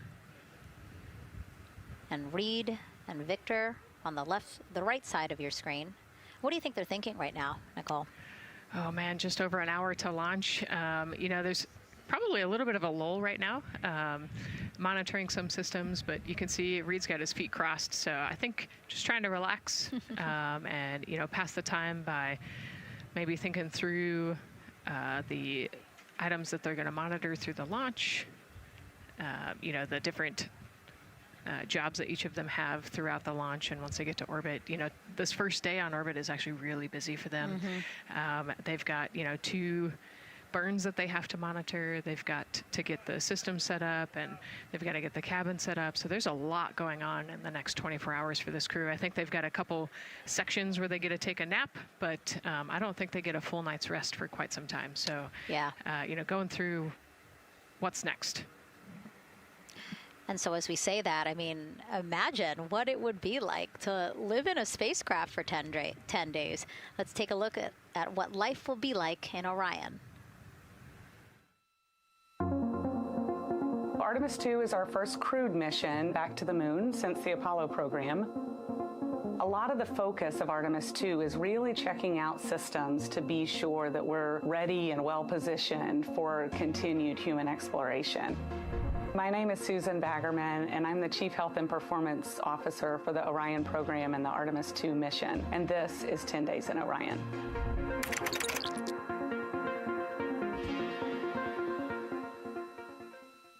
For this mission, the crew will launch in the Orion spacecraft on top of the Space Launch System rocket, or the SLS rocket. Once they've launched and achieved orbit, they'll continue on checking out many of the different critical Orion systems, check out some of the critical medical systems, and be sure that we understand how the crew would do that successfully within the volume of Orion. We also have, of course, systems to feed the crew. They have a potable water dispenser that they'll check out. And then we also have a food warmer, kind of looks like a suitcase that the crew can use to heat their food. They're also going to check out the flywheel system. We'll have the crew perform some initial exercises. Part of that is to ensure that the flywheel is actually working, but part of it is actually to be sure that our environmental control systems are actually working. For sleeping, the crew will sleep in sleeping bags. Some crew members like to be very tightly bound up, and some like to float very free. They'll use the toilet for the first time and be sure that it's able to flush. While they're on their journey, they'll do some testing that they quickly don their suit just to be sure that we would be ready in the future for an emergency. They'll also check out our radiation shelter. If we were to have a solar particle event, we would be asking them to take stowage out of the stowage bay and put it in some specific locations on the vehicle, basically for it to serve as shielding.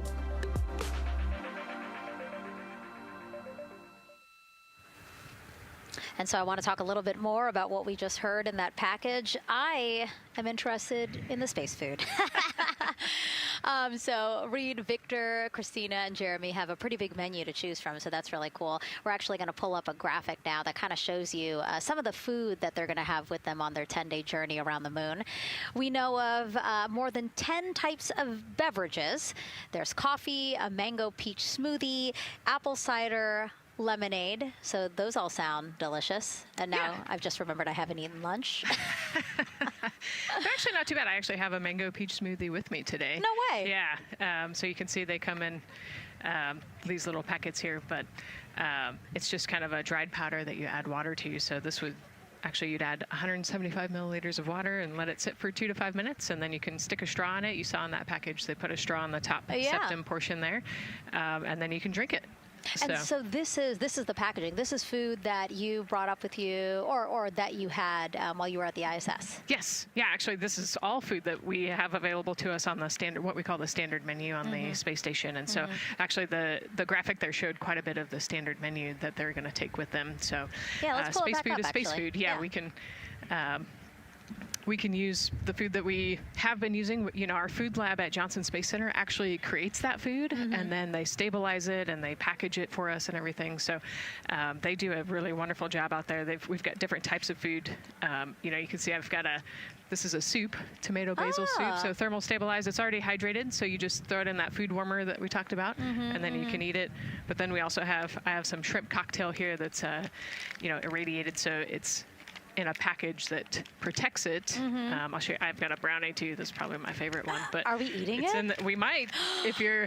Yes. Look, So- see, they want us to eat. I don't know what happened, but it worked out. Yeah. With what we were saying here. So it's in an outer package to help protect it against radiation, and then it's in this inner package. And so this cosmic brownie, actually the trick, Anne McLean, my crewmate, taught me, the trick is you got to put this in the food warmer and get it nice and warm. Ooh. And then you can get it. But so what we do is we just take scissors and you open it up, and then it comes right out. So these brownies are nice because they don't have a ton of crumbs, and so you can actually just eat it pretty easily in space. If you imagine, that would not happen in space. It would not fall. But yeah, so we've got all sorts of things that you can actually eat. The menu's pretty good and pretty diverse on the space station, and then as you saw, pretty diverse for Orion. Nice. Yeah, that's amazing. And again, here's a look at the crowd that's starting to continue to grow here as we get closer and closer to launch. We are now under an hour from the opening of our 2-hour launch window at 6:24 p.m. Eastern Time. And so let's take some questions from social media. We haven't taken some of those for a while. You put that brownie away, Nicole, or I'm going to steal it. Nicole, we have another celebrity who submitted a question. Let's take a look. Okay. A quick question for the Artemis crew. What food from Earth would you bring with you into space? And why would it be lasagna? Because that's the greatest food. Again, not really a question. Yeah. Because he was like, it's lasagna. It's got to be lasagna. There is lasagna on space station, and it wasn't too bad. Probably not my favorite food of all, but yeah, lasagna's not a bad option. It's a high-calorie meal. If you're trying to, carb load for a spacewalk or something, it's a great option. Yeah, I remember Christina saying that her favorite food on the menu, and actually, she was saying that she was getting in trouble because people kept on saying, you can't eat mac and cheese every day, Christina. We mentioned the mac and cheese and brisket earlier. Man, I would put those two on a tortilla. That would be great. That sounds delicious, delicious. Well, thank you so much, everyone, for sending in those questions. For everyone from a 5-year-old that we got a question from to all the way to Roy Woods Jr. there, a comedian. So thank you so much. And if you're just joining us, welcome to the Space Coast of Florida, where we are counting down to liftoff of Artemis II. You see a beautiful aerial shot there of our rocket on the pad. For the first time in more than 50 years, we are sending humans to fly around the moon and back, and we're taking you all of you with us on this next chapter of human spaceflight. I'm NASA's Megan Cruz, and this is NASA astronaut Nicole Ayers. Great to have you here, Nicole. Yes, this has been a beautiful day. Excited. We're continuing to march towards this launch. Yeah, and if all goes as planned, this crew could travel farther from Earth than any other humans before them and see parts of the moon no one has ever laid eyes on. How exciting. Yes. Exciting is an understatement, I think. That's true. We're going to see the far side of the moon for the first time by humans in a long time. It's important. And as the crowd again builds behind us, more activity that you're seeing here at the Kennedy Space Center press site. We also have a ton of people gathering around the world to watch this history-making moment. So let's take a look at those watch parties now. Oh. That crowd has grown. We checked them probably like 30 minutes ago, and it was half that. But again, as we get closer and closer to launch, we are seeing more and more people gather together, wanting to experience this together and not just in a vacuum at home, Yes, this is so exciting. Look at all of those people. Man. And now here we are back in Seattle, the Museum of Flight. Again, people gathered there to show their kid. We see someone walking in the second row there. His first crewed launch to the moon. How exciting. That is exciting. Hello, everyone. Woo. Oh, that's so great. And now let's get you up to speed on what's happened so far. Again, we are now within an hour of the opening of our launch window. So what has been happening so far today? Well, a lot. After waking up and grabbing a bite to eat, our Artemis II crew suited up inside the historic crew quarters, a tradition that dates back decades. Teams helped them into their custom Orion crew survival suits, and just like other crews before them, they gathered around a table for a card game to pass the time, but to also burn off any lingering bad luck before they walked in the footsteps of every NASA astronaut launching from Kennedy Space Center since Apollo 7 in 1968. They walked outside the Neil Armstrong Operations and Checkout Building to greet a crowd of family, friends, supporters before getting into their Astrovan for their security-escorted ride out to historic Launch Complex 39B. They got a close-up look at the SLS rocket, then walked across the crew access arm and climbed one by one inside their Orion spacecraft. After that, teams conducted final checks with the crew before closing both hatches, the crew module hatch, as well as what you're seeing there, the launch abort system hatch. And now we are back live at the pad where the closeout crew is getting ready to leave the White Room.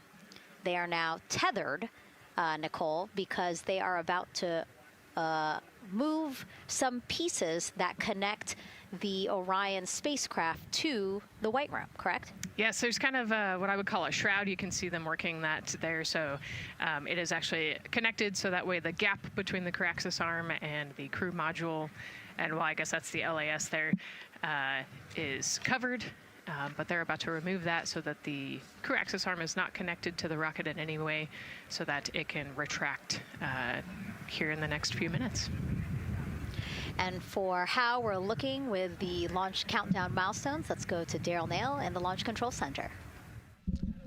All right, thank you very much, Megan. And as you can see there, the finishing touches, as you've been talking about, to the LAS, which brings me to that subject, because we currently are hearing the launch team is working an issue that was reported out with the LAS. At least there's an issue apparently with a battery on the LAS. The engineer who is in charge of the launch abort system sits on console here, reported that a temperature for one of the two LAS batteries is out of range, and although it's not a constraint for launch right now, it would be when that temperature is checked inside of T-minus 6 minutes, which is inside of terminal count. So right now, the team is working some troubleshooting on this issue. Going to follow, of course, along closely with what they learn. But again, a battery temp for one of the two batteries on the LAS is out of spec, and the team is working to understand, first of all, whether or not this may be a sensor issue, or is there an issue with the battery itself. So again, looking into it, troubleshooting and researching as we speak. With regards to the weather, we did get some good news there. Launch Weather Officer Mark Berger reporting to the launch director that the weather chances have now improved for the window. We are up to 90% go, which is great news. Again, 90% go. That is up from the 80% that we started when we had the first weather forecast come out officially 3 days ago. And so that is great. And for anybody who's here in the launch area knows that is certainly viewable. They can see that by just looking up. So we're getting some good clearing as forecast. And then just a reminder for those people who are watching the launch from the nearby area that if you're watching on an internet-enabled device, just remember that there may be a little bit of a delay. Can't tell you how much of a delay, but since it's on an internet device, sometimes this broadcast might be a little behind what you're actually seeing. So just keep that in mind as you are watching. Don't wait to the last second to run outside if you're inside your RV or your camper or your house. That's the latest here from the firing room. Of course, we'll keep track of that last battery issue. We'll send it back now to Megan and Nicole at the host desk. Two of them there had to be tethered to the inside of the White Room, because obviously now we have detached the White Room from the Orion spacecraft. Yes, that view is quite something. Yeah, spectacular. Yep. Yep. Oh, no, I'm sorry. I forgot. Nicole's scared of heights. An astronaut afraid of heights is actually not uncommon, as we've learned today. But yes, so obviously, again, things proceeding as we march closer to the opening of our 2-hour launch window at 6:24 p.m. Eastern Time. Again, the closeout crew just finishing up those last couple of things they have to do before leaving the White Room and then leaving the pad, leaving only the 4 Artemis II crew members inside the spacecraft by themselves at the pad.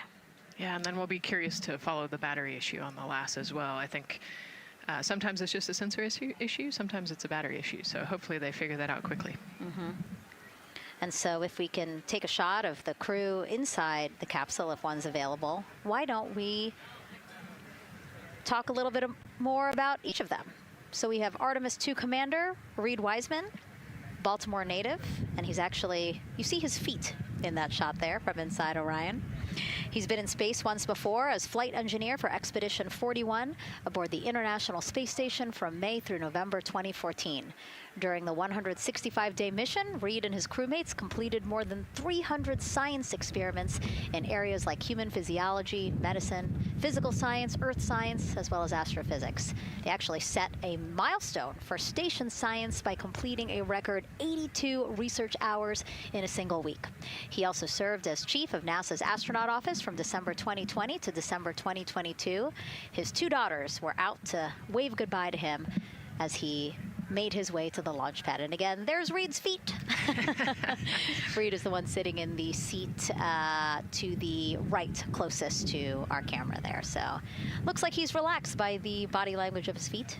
Yeah, you know, I think they're kind of in a holding pattern, if you will, or a waiting period. So it makes sense that he's a little bit relaxed. He's also kind of just a relaxed person in general. He's wicked smart, but has a demeanor that keeps everybody calm. And so I think we're seeing that here today.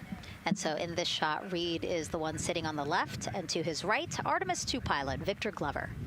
NASA selected the California native as an astronaut in 2013, and at the time he was actually serving as a legislative fellow in the United States Senate. His first trip to space, November 2020, pilot of NASA's SpaceX Crew 1 mission. That was the first operational mission of NASA's Commercial Crew program, which resumed launching American rockets from American soil to the International Space Station since the end of the shuttle program. Victor is a U.S. Navy captain and naval aviator who served as a test pilot, racking up more than 3,500 flight hours in more than 40 different aircraft. So again, he probably feels pretty at home in the pilot seat of Artemis II. Yeah, I think he does. He got to say goodbye to his wife and 4 kids. Again, those were the family that he had here at Kennedy Space Center before the 4 of them drove out to the pad. Yeah, and you can see there, we talked about Victor's energy earlier, and you could see him working through, you know, pushing some buttons on the displays. Looked like he was pulling up a procedure, so he's following along and ready to go, looks like. And then mission specialist Christina Cook, sitting on the upper left-hand corner of the screen there, native of Grand Rapids, Michigan, was selected to the Astronaut Corps in 2013, same class as Victor, served as flight engineer on the International Space Station from March 2019 to February 2020. During that time, she set a record for the longest single spaceflight by a woman with a total of 328 consecutive days in space. How cool. She also participated in the first ever all-female spacewalk. And before becoming an astronaut, Christina helped build space science instruments and led scientific fieldwork in some of the most remote environments on the planet. Her hobbies include surfing, rock climbing, and community CDR, service, yoga, and photography. Go ahead, NCD. Those couple of suppressed overvolt messages, we're going to go ahead and clear those off your screen. We see them and we copy. All right. NASA test director. We're still working here, trying to get through everything. So we're getting close, and then trying to talk that other issue that we just picked up a little bit ago. But I think work-wise, we're doing really well. Sounds good, NTD. We're doing great on board. Glad to hear it. NASA test director giving an update to the crew. Some messages flashed on their displays. Just wanted to say that they didn't have to worry about that. We're going to clear that. And that also just reassuring the crew, again, that they are tracking and working the issue with the launch abort system battery. Yeah. All right. And then first-time flyer, Canadian Space Agency astronaut Jeremy Hansen will fly to the moon as mission specialist on the Artemis II mission. The London, Ontario native selected as an astronaut in 2009. After that, he worked as Capcom at NASA's Mission Control Center in Houston. Capcom stands for Capsule Communicator and is the sole direct voice communicating with astronauts while in space. Jeremy also participated in training exercises, really cool ones like living on the ocean floor off the coast of Florida to simulate deep space exploration for a week. In 2017, he became the first Canadian to lead a NASA astronaut class. He also enjoys getting out on a sailboat, rock climbing, and mountain biking. He has a wife and 3 children. And he's the one that you see bottom left-hand corner of your screen. I know, I'm trying to see what he's doing there. Christina's looking too. And so there is your Artemis II crew inside the Orion spacecraft.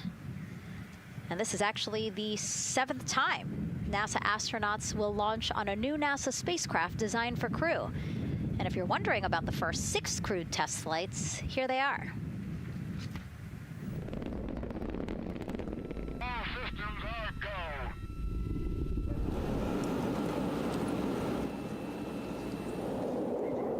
Gemini 3, Gus Grissom, John Young, March 23, 1965.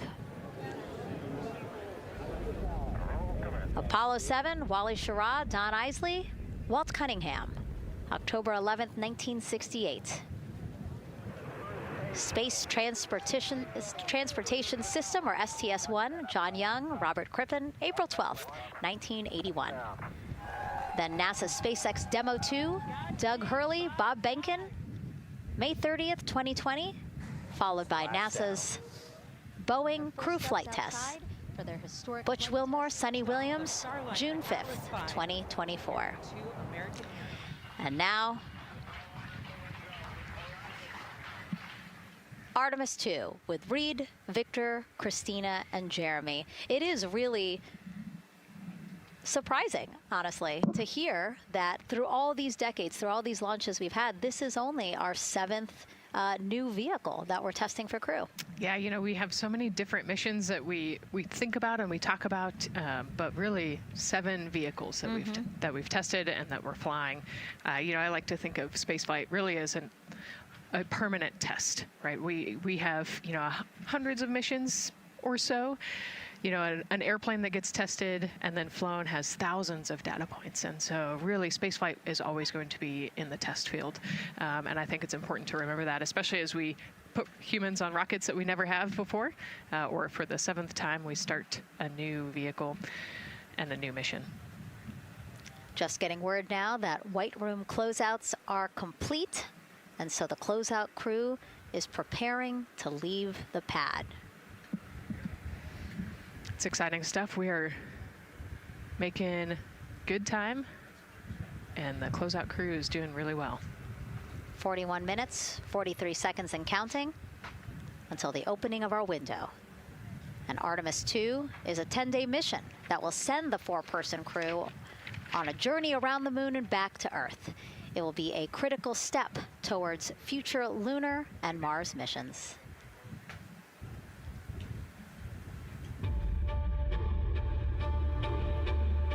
We're going back to the moon because it's the next step in our journey to Mars. We need to go explore the moon. There's vast regions of unexplored areas with the coldest, darkest places in our solar system.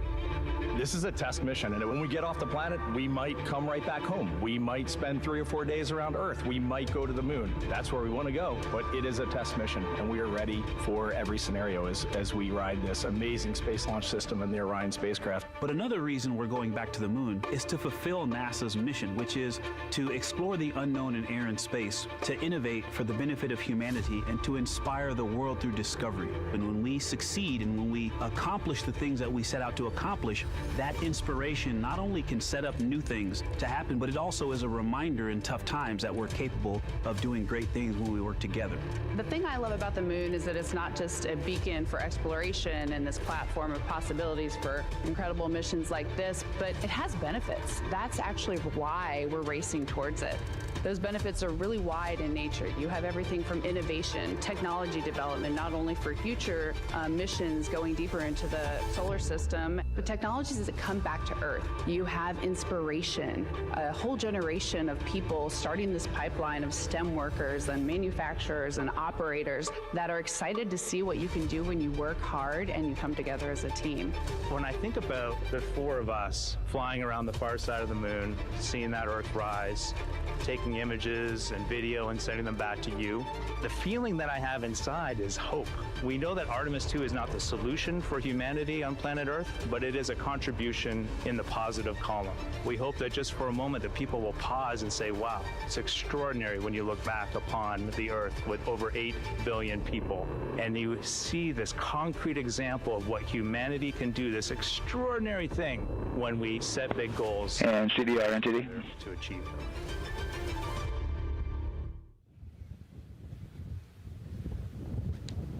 And so Mission Control Houston will control the flight of Orion after a liftoff here at Kennedy Space Center.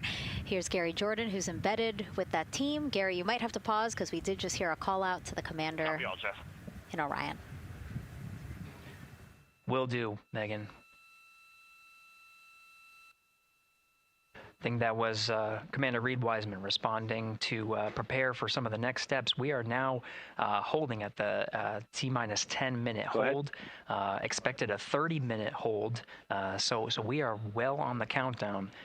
We are well on the timeline to meet this L- time and launch towards the beginning of the window, but continuing to track progress along the way. Again, I'm here with the Artemis II flight control teams in Mission Control Houston. The team in the room behind me has been monitoring the countdown and verifying their own mission-specific launch criteria of the Space Launch System, the Orion spacecraft integrity, and its crew. During the final poll before launch, if all looks good from each of the flight controllers in this room, Flight Director Judd Freeling will report a go for launch from Houston Flight. Upon liftoff, teams here take control of the mission and communicate with the crew while they fly on the Space Launch System. This phase of flight is highly dynamic, and each console position has a dedicated and important role of looking after critical systems. You'll hear calls from Capcom and NASA astronaut Stan Love in this room to the Artemis II crew as milestones are reached during the more than 8 minutes of powered flight on the core stage. Liftoff and ascent are just the beginning. This room will be staffed around the clock over the next 10 days to oversee every moment of the mission through splashdown. Here from the Johnson Space Center, we'll be streaming the mission live 24/7 so anyone can follow the crew's journey, take peeks inside the spacecraft, and share the experience of a lunar flyby with astronauts looking down at the moon's surface. Teams here have been rehearsing tirelessly in simulations to throw every conceivable and inconceivable scenario their way. We are ready and eager to begin the Artemis II mission. Still milestones to come as we continue the countdown, but we'll be right back with you during the ascent phase of today's flight. With that, Megan, I will send it back over to you at the Space Coast. Thanks so much, Gary. Under 37 minutes until the opening of our 2-hour launch window, 6:24 p.m. Eastern. I've never been more excited for a time.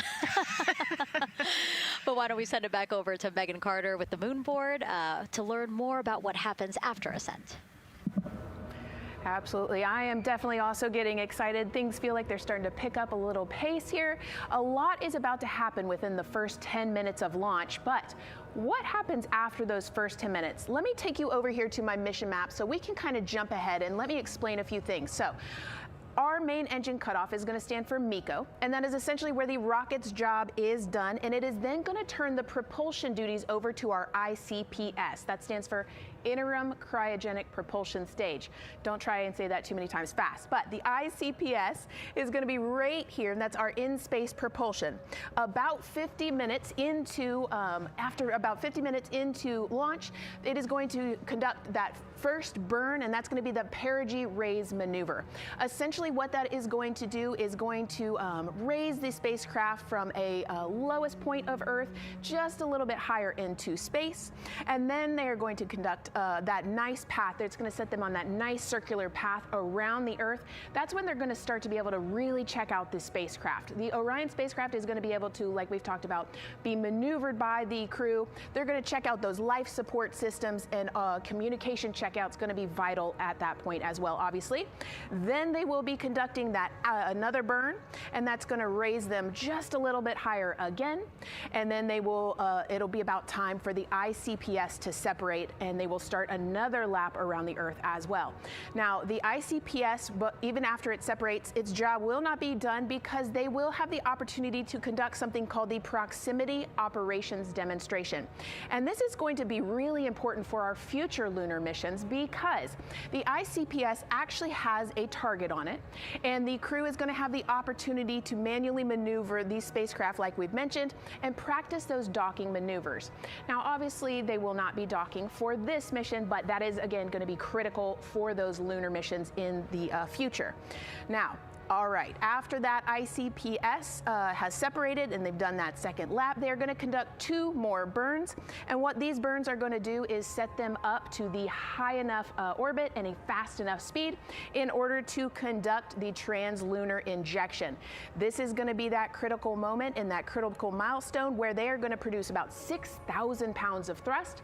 And this is that point that is going to take them out of low Earth orbit into deep space, and it's going to set them on that nice path towards that lunar flyby. And I know we have talked a little bit about why this could be a record-breaking flyby and journey to the moon. And with that, I'm going to turn it back over to Megan so she can tell us just why. Yeah, she's talking about the distance record set by the Apollo 13 astronauts in 1970.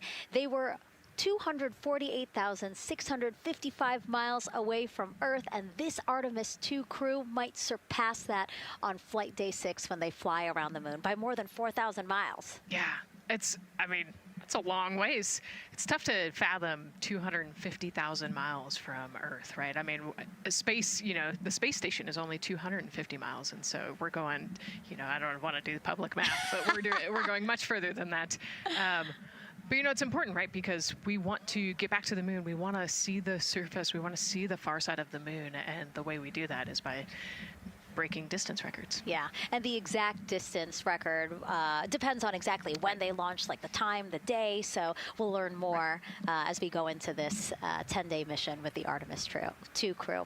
But here we are, 32 minutes, 50 seconds and counting from the opening of our launch window. Feels really, really surreal here as more and more people come to gather on the press site lawn here at Kennedy Space Center.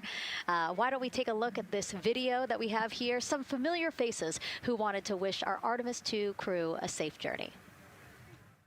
Reed, Victor, Christina, and Jeremy, you are the real deal. You're flying to the moon for all of us, and we are in awe. You're the true heroes. You are not just astronauts. You are pioneers, venturing deeper into the unknown. But you are not alone.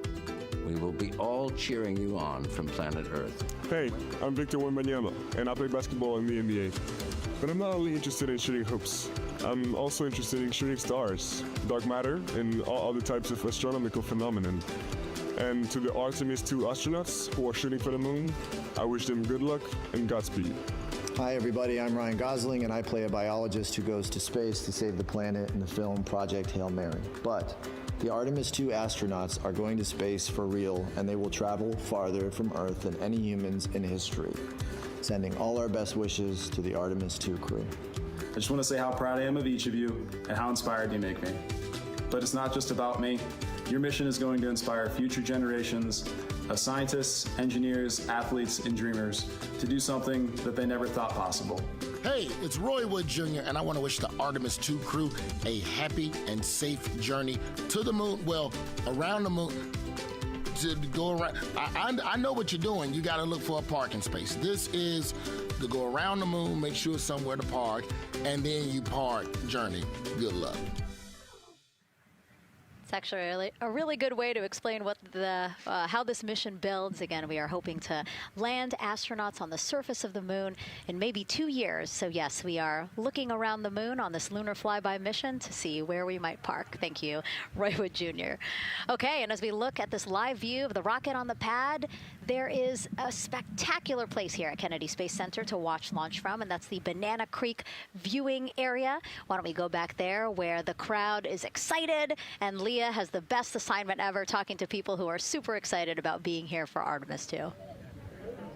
Oh my gosh, Megan, you talk about the excitement being palpable. I'm telling you, everybody here on pins and needles as we get just about half an hour away from launch. I've been walking around talking to people, and I'm just struck again and again by how many people are here from across the agency. I want to introduce you to just a small portion of the people across NASA who have been supporting this mission. Patty Ortiz, NASA Armstrong Flight Research Center, Orion program. Orion. Kathy Graves, Glenn Research Center, Office of STEM Engagement.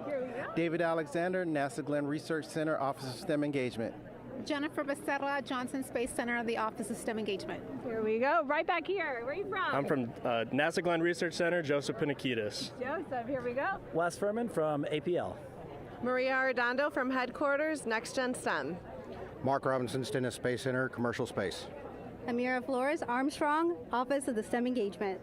Molly Kearns, NASA Glenn, Space Communications and Navigation. Matthew Pierce, Goddard Institute for Space Studies in New York City. Here we go, and right over here. Lauren Ring, Ames Research Center, Data Integration. So we're coming together. We're one big NASA team, one big NASA family, and we have one major message before we launch tonight. Okay, guys, what are we going to say? 1, 2, 3. Go Artemis!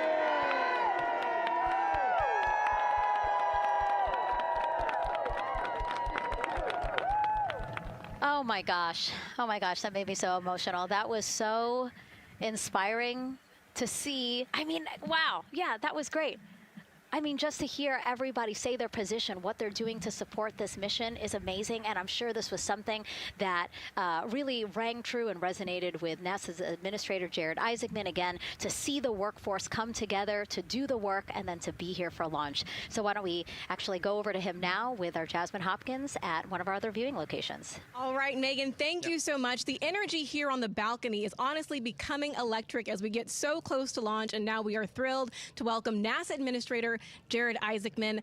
Jared, we're really entering a golden age of exploration. How will Artemis II set the pace for the coming years? Well, I mean, Artemis II is the opening act, right? This is the test mission. This is getting very comfortable with the SLS rocket, the Orion spacecraft. No humans have ever flown on this before, right? And we're going to put it through its paces. We'll go into Earth orbit for a little bit, make sure Orion's doing okay, and then we are sending them, right? We're going to send them farther into space than any humans might have gone before, 250,000 miles away, and it's going to set up for the subsequent missions. That's why we're going into the golden age of science and discovery right now, because you're going to see moon rocket launch in 2027 when we do our testing with the lander. We're going to go for the landing on Artemis IV in 2028, and in parallel, we're going to build the moon base, right? And that is going to be filled with science discovery and tech demonstrations that's going to support the enduring presence we're trying to create on the surface. Absolutely. So honestly, history-making years ahead of us, you know, with Artemis 3 and 4. But first is Artemis 2. What will be our single greatest takeaway from this mission? Well, I'll tell you, I mean, after ignition, to me, the moment that I'm going to be most excited for is splashdown. There's no question about that. Good shoots coming down off the West Coast. But look, I think the takeaway from this is gaining extreme comfort in the Orion spacecraft, right? I mean, this is very different than what we've done for more than a half century, right? I mean, the velocities that spacecraft is going to re-enter at, it's going to be new territory for us. We want to get our arms around that completely. So I would say the performance of SLS plus Orion is everything on this one. We want to make sure we do it in as a safe way as we possibly can, understanding what we are undertaking right here, bring our crew back, learn as much as we can from the vehicle, set up for Artemis 3 in 2027. Right. And Administrator, we've actually had a pretty young audience today here, some kids running around the balcony. How do you hope Artemis 2 inspires that next generation? You know, I talk about this all the time. Like, you know, one of our overarching KPIs that we should always be tracking is the number number of people living and working in space. Well, you know what's another strong number 2 on that one? It's the number of kids that are dressing up as astronauts for Halloween so that they grow up, that they're inspired to want to join in this grand endeavor, whether they come work with us here at NASA or they join in industry, but they're helping humankind venture out farther, pursue all the secrets of the universe. Yeah, I think we'll see a lot of kids dressed as astronauts this year. And finally, Jared, you've really made it a personal mission to get to know the people behind the work at NASA. Do you have any final thoughts, any final words before today's history-making launch? Yeah, well, one, I want to express a lot of appreciation. I'll tell you what, the 4 astronauts on top of Artemis II know this. It takes an army to pull a mission together like this, right? Across all 10 of our centers, all of our commercial partners, the international partners that come together to make this possible. My sincere appreciation for everyone who is currently working the mission right now, so getting them ready for launch, that will be watching over them in mission control, recovering this crew when they splash down off the West Coast. I have complete trust and confidence in your abilities. And everybody else who's not directly working on Artemis II, Artemis III is coming up next year. When this mobile launcher gets back in the VAB, we're going to start stacking. Wow, plenty of excitement ahead of us. Jared Isaacman, thank you so much for being here. Thank you. Thanks for being here. Of course. All right. And with that, let's get back to the countdown with NASA's Megan Cruz. Under 25 minutes and counting from the opening of our 2-hour launch window, and take a look at all these people behind us.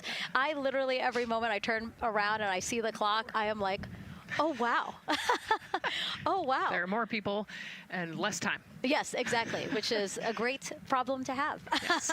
Now, this first crewed test flight of NASA's Artemis program coincides with the 250th anniversary of our country's founders signing the Declaration of Independence. Exploration is a part of America's DNA, and it continues now with our return to the moon. 250 years ago, 13 colonies laid the foundation for the greatest and most enduring democracy in the history of the world. One driven by courage, faith, and freedom. From that moment, we became a nation defined not by where we stood, but by how far we were willing to go.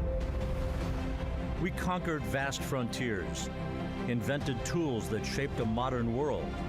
We found light in the dark, and we rose from the earth. Faster, higher, farther. We pushed beyond the sky and into the unknown. We carried our courage into the cosmos, and we planted the American flag on the moon, the defining achievement of American superiority in space. Today, our curiosity stretches farther than ever. American robots search ancient rivers on Mars. New telescopes unfold to glimpse the first stars. And a new generation prepares to return to the moon, this time to stay. For 250 years, America has carried the light of humanity forward. But American exceptionalism isn't inherited, it's earned. Our greatness comes not only from what we've done, but what we're still determined to discover. Because in every era, across every horizon, America is at its best when it's reaching for something greater. America celebrates 250 years, and we are leading the world into the future. 22 minutes, 15 seconds and counting from Artemis II, NASA's boldest test flight in a generation. The crew has said this often, that they hope it inspires children around the world. And recently, a group of kids here at Kennedy Space Center got a surprise of a lifetime while watching that rocket roll to the launch pad. So tell me what color it is.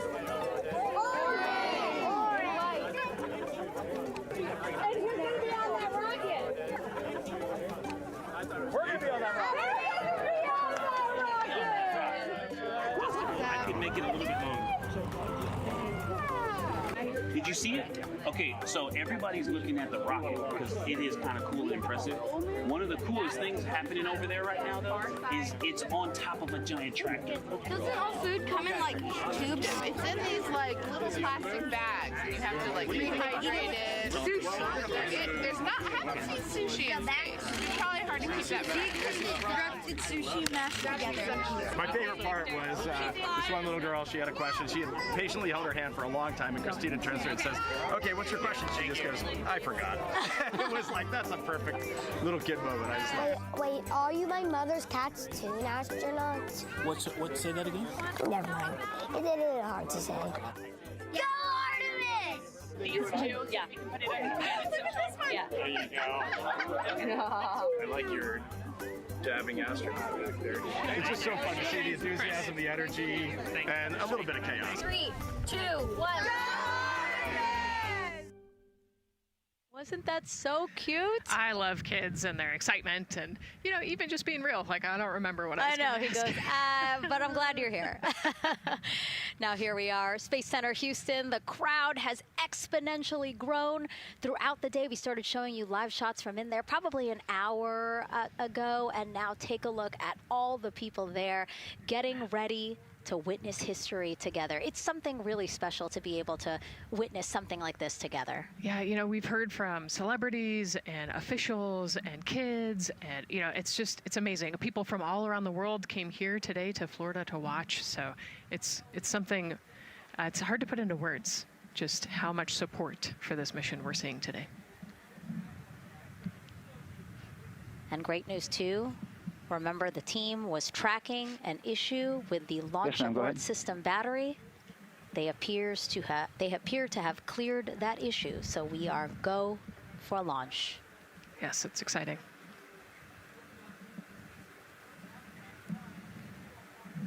U.S. Space and Rocket Center here, Huntsville, Alabama, waving to the Artemis II crew sitting right there inside Orion.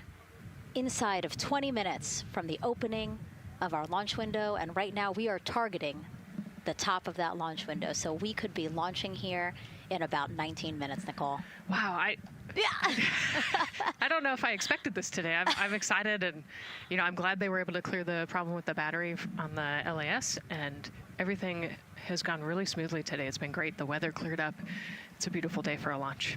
And so now, as we are so close to possibly launch now, just what are your final thoughts as we are about to embark on a mission back to the moon, the first time in more than 50 years?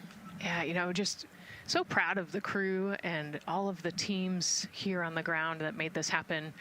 They are carrying the torch from the Apollo era into the Artemis era. And, as the crew likes to say, they want to be the shoulders that the next generation. And let's see, GLS, can you help us with that, please?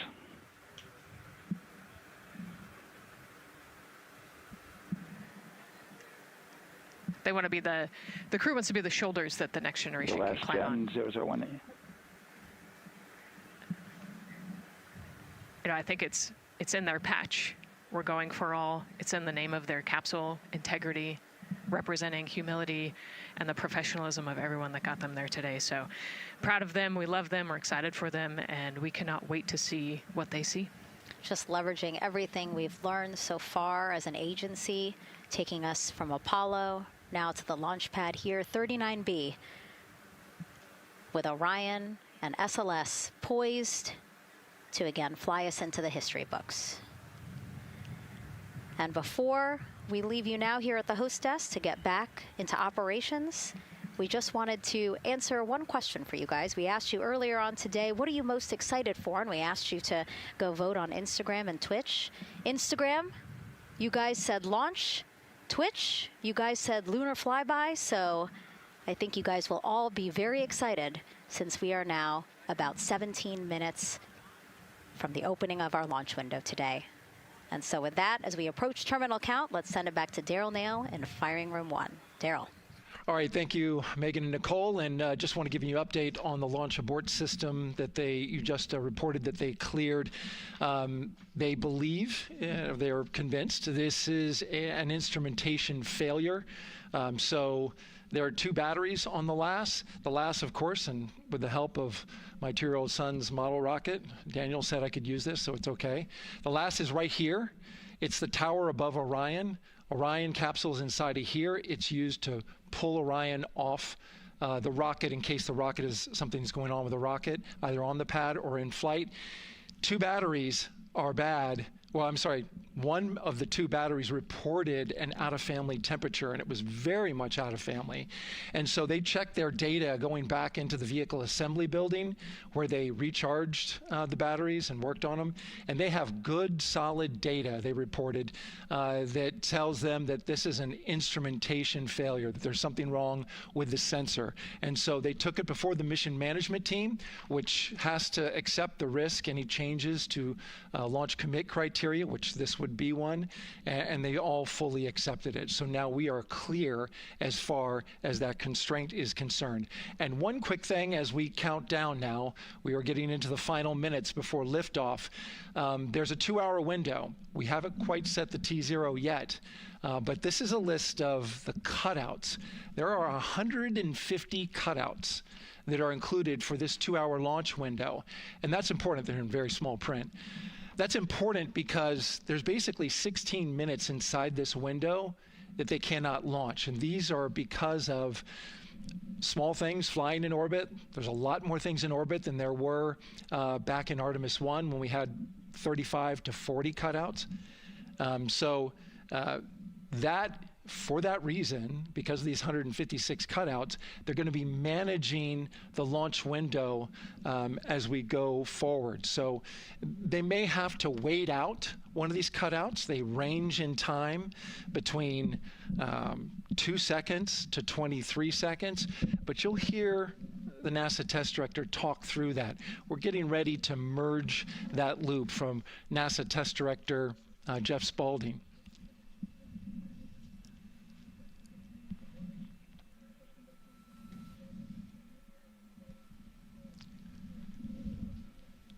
And so now I'm listening to the launch team get ready to merge their operational channel.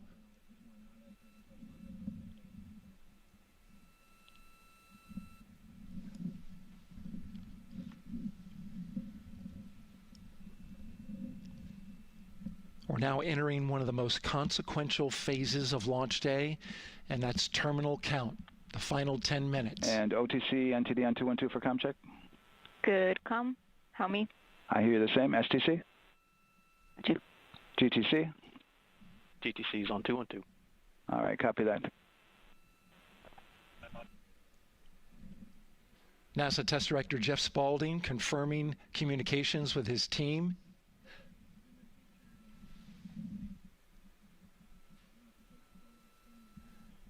There will be 2 polls that we'll hear. One from Spaulding, the NASA Test Director, confirming the ground systems and the launch team are ready to proceed. At this point, we have a clear board, no constraints, but we need confirmation from each individual on the NASA Test Director team. So we'll hear him poll his team. The other poll that we're waiting for is the poll from Launch Director Charlie Blackwell Thompson, who will take that final status from NASA management before giving the go to come out of a hold. And you're seeing the clock count down at L minus 12 minutes. CCL, OTC, Orion, RS1. CCL. Yes, sir. Reconfigure ARS primary loop ISO valves. Copy, that's in work. And CDR, OTC, Orion, RS1. Go. ARS loop ISO valves are being closed at this time. Integrity copies. NGDLP. Go. Yes, I had a discussion with sea ice and with MER manager regarding the observation the sea ice had a few minutes ago. They were able to confirm with BCI photos that the condition that they observed has been there since 2025.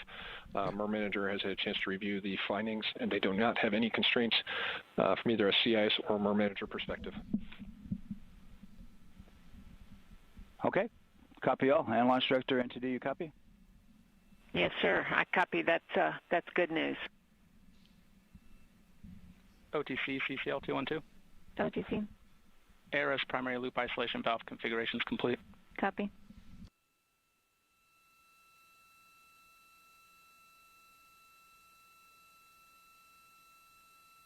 And CGLS NTD, cancel pending, please. GLS copies, and that's complete. All right, and for all personnel, we got a little bit more work to do before we pick up the clock, and we're about a little over a minute from getting to T-minus 10 minutes, but we've canceled the resume time there, and then we'll pick it up after we get through all of our work and anything else that we need to do to get through the remainder of counts. So we'll continue working that to get to our T0 today. So when we get to about 50 seconds from now, we'll extend that hold. CVSE OTC. CVSE 400-290, looking to verify that we are configured for ascent. Yep, give me about 2 more minutes. I'm going to start CMA2 streaming. Copy. NTD COSE hold requested. Copy that. I have an LCC violation of O-CT-004, S-band transponder anomaly. This was a transient LCC violation, so transponder 1 had a demodulated SNR estimate that went down to 2 dBm when it should have been between 10 and 13. It is now back up to 12, but we did lose that for just a moment. It does not appear that we lost our bit sync or carrier lock, which would be indicative that we lost our lock with the vehicle. So at this point, recommendation would still be go. However, we do have a pre-planned contingency procedure if we want to look at that. But again, this is transient, so we're back in a nominal range. All right, let's see, LPE NTD. Yeah, we're not seeing that hit, so I guess the question for COSE, was that less than 3 samples? Is that below our persistence? Stand by, let me look. It did look like it did persist for several seconds on mine, but let me take a look at the number of samples. Could I get a repeat on the affected LCC, please? Yes, ma'am. That's going to be O-CT-004. Thank you.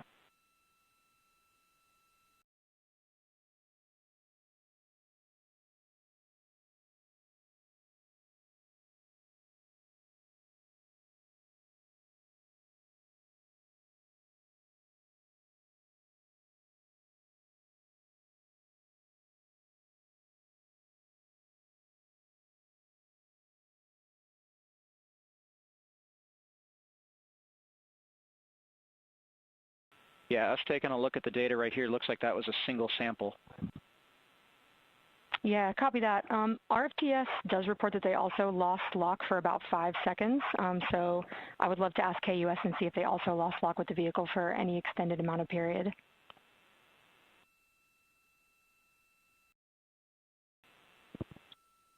And COSE, while we're doing that, these are 1/10 hertz measurements, correct? So we would have had to lose it for over 10 seconds to get a second sample? Yes, sir, that's correct. It is 1/10 hertz. Yeah, so from our perspective, the allowance is effectively up to 30 seconds, up to 3 samples based on the 1/10 hertz. This is not an LCC violation, I believe. Yes, sir. I would agree with that at this point. Copy that. We're checking with KUS on 232. I don't think they have 212 access. We're trying to verify, but it sounds like they have a loss of lock as well. About 2 seconds. Okay. And I guess for both KUS and COSE, do we have lock now? That's affirmed. We do have lock for COSE.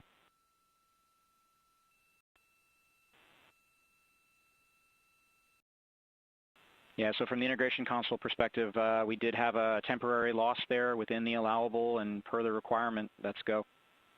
And this is Houston Flight. We have lock and we have good telemetry here in GSE. And KUS is reported to they have good lock now. So with all of that, OSC, then are we in a go configuration per your LCC? Yes, sir. Recommendation would be go. Okay. LP, you concur with that? Yes, sir. LP concurs go. And Launch Director? Yes, sir. Launch Director concurs go. All right, and I'm going to go ahead and just verify everybody has everything else complete, Launch Director, and if we do, we'll be ready to pick up the pole at that time, unless there's something else that you're aware of. No, sir. Let's verify all our work is complete, and I would like one last check of our constraints list. All right, let's see. OTC, are you still waiting for ComConfig, or are you complete? That is affirmed, sir. Okay, yeah, is that your only open item? Yeah, OTC, this is CVSC. That 400 step 290 is complete. Copy. Okay, so OTC, you're complete with all of your work? That's affirmed. All right, copy that. STC? STC is complete. And GTC? GTC is complete. Okay, excellent. All right, and LPE, just want to verify we have no open constraints at this time. No open constraints. We have a clear board, sir. Okay, tracking the same here. And Launch Director, with that, we are clear and ready to pick up the launch readiness poll with your go. All right, sir. I am go for the poll. All right. And for all personnel, this is the NTD conducting the Artemis II launch readiness check. Verify ready to resume count and go for launch. OTC. OTC is go. STC. STC is go. GTC. C's go. MCO. CO is go. Safety Console. The Safety Console is go. LPE. LPE is go. RTD. RTD is go. Houston Flight. Houston Flight is go. ROC. ROC is go. And CDR. Crew is go. Copy that. Thank you, Reed. And Launch Director, NTD, our launch team is ready to proceed at this time. All right, NTD, I copy all. At this time, I'll perform my poll. Attention on the net. This is the Launch Director performing the final poll for launch. Verify no constraints and go for launch. EGS, Program Chief Engineer. Artemis Chief Engineers are go. Copy, thank you. EGS, Chief Safety Officer. The Artemis CSOs are go. Copy, thank you. Range Weather. Launch weather is go. Thank you, LWO. And Artemis MMT Chair. MMTs go. Thank you, John. And Integrity Launch Director. Good to hear your voice, Charlie. PLT. Thank you, Charlie. This is Victor. We are going for our families. MS1. This is Christina. We are going for our teammates. MS2. This is Jeremy. We are going for all humanity. All right, Charlie, your Artemis II crew is go for launch. Full send. I copy that. Reed, Victor, Christina, and Jeremy. On this historic mission, you take with you the heart of this Artemis team, the daring spirit of the American people and our partners across the globe, and the hopes and dreams of a new generation. Good luck. Godspeed, Artemis II. Let's go.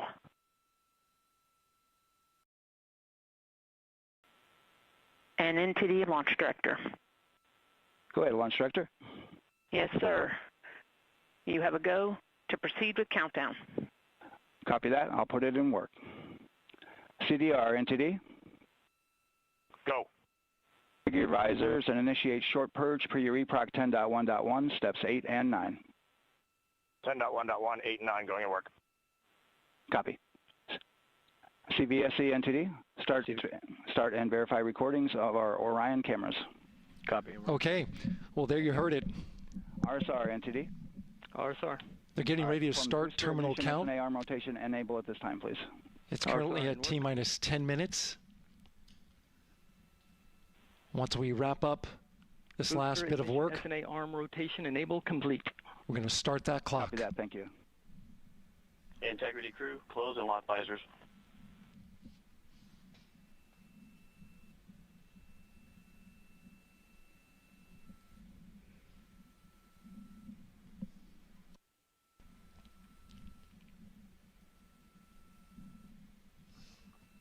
You heard an issue, worked in real time with telemetry lock on the Orion. It was transitory. It was very short. They checked the data, confirmed that they had a good lock This was with the S-band transmitter on the Orion. Worked through that issue, looked at the data, and cleared it. All with the world watching. Impressive work by the launch team. So we have a 2-hour window, which starts in just a few minutes at 6:24 p.m. Eastern Time and goes until 8:24 p.m. Eastern Time. And ECL NTD will be waiting for your verification on the short purge. ECL copies.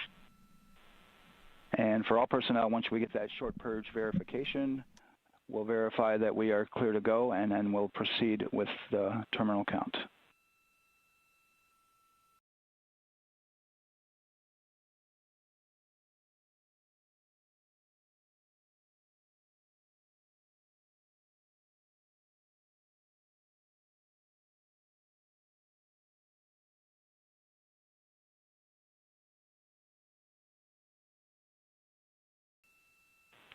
ECL time estimate? About a minute. Copy.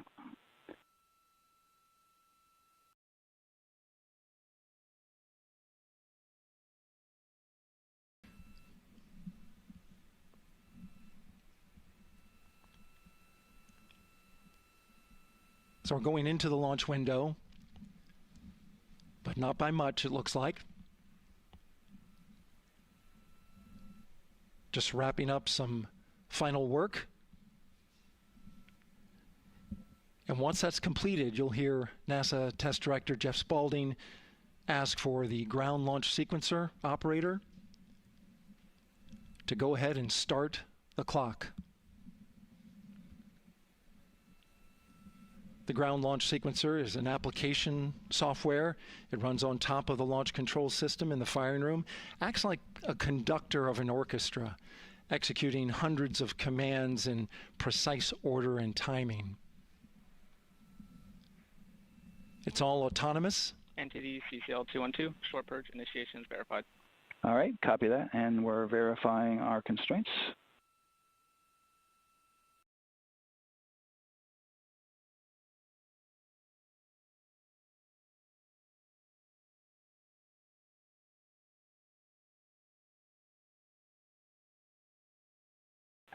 All right, and we're clear from cutouts. And with that, we're going to resume the clock momentarily. And CGLS, you can resume the clock on your mark. GLS copies. 3, 2, 1, mark. GLS mainline has been initiated. T-minus 10 minutes and counting.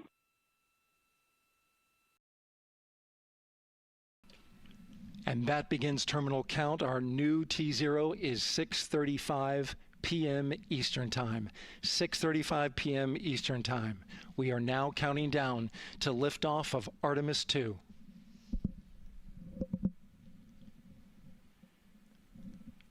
From now on, you're going to hear two voices on the loops.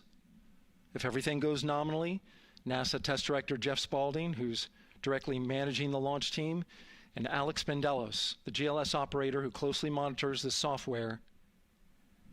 He has the ability to stop and restart the countdown.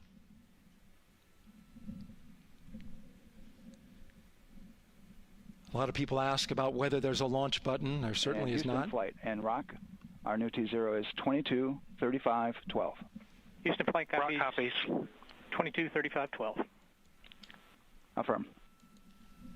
There you heard confirmation of the exact T0, 6:35 and 12 seconds p.m. Eastern Time.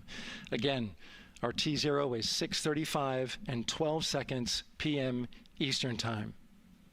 But as I was saying, there's no launch button. This is autonomous. But there is a button that keeps you from launching, and that button allows the GLS operator to pause the countdown outside of terminal count and during terminal count and submit a hold to the next holding point. So the clock won't stop right away. If there's an issue, we'll go to the next stable holding point. This is how GLS configures the rocket and ground systems to a stable point where they can stop the countdown if that's needed. But right now, we are counting down. Our next big milestone, looking to retract the crew access arm. GLS is go for crew access arm retract. And there you see the crew access arm moving away.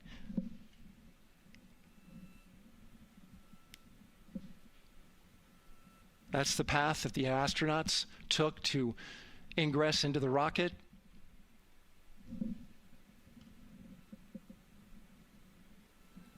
Until this point, that was their way off the pad if they needed to evacuate. But now with that arm retracting, the backup transitions to a launch abort system, and they'll begin arming that shortly.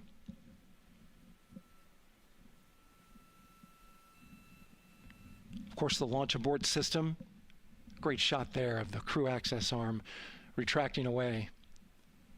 The launch abort system is the tower at the top, and that's what would pull Orion and its crew off the top of the rocket in case of an emergency, whether it's on the ground or in flight. This is critical safety hardware that protects the lives of the astronauts.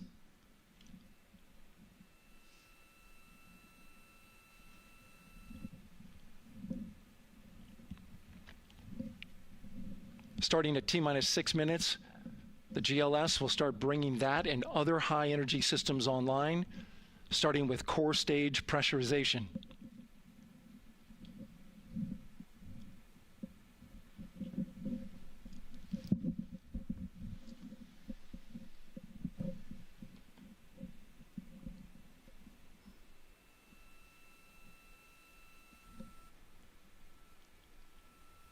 Weather is 90% go.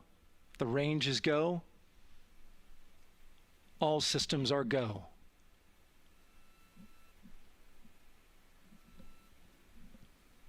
GLS is go for core stage tank pressurization. That means the replenish valve for the liquid hydrogen tank has now closed, and that tank is beginning to pressurize to flight levels because that hydrogen is naturally boiling inside the tank. We'll get the liquid oxygen tank a little later in the count. Now the team is waiting for verification that, if needed, the Artemis II crew could use the launch abort system to pull Orion safely off the top of the rocket in an emergency. Let's listen in for that call. GLS verifies last capability available. And CDR, do you copy? CDR copies, last available. That's great news, and you heard the NTD verify that with the commander of the mission. GLS is go for FTS arm. Now work is being done to arm the flight termination system. This is so the range safety can send a flight termination command if the rocket flies too far off track. There's a brief built-in delay, so the launch abort system has time to pull the astronauts to safety first. GLS is go for LH2 high flow bleed check. All right, the high flow bleed check. That's so the cryo team gets verification that the RS-25 engines, all 4 of them, are in the proper temperature range for launch.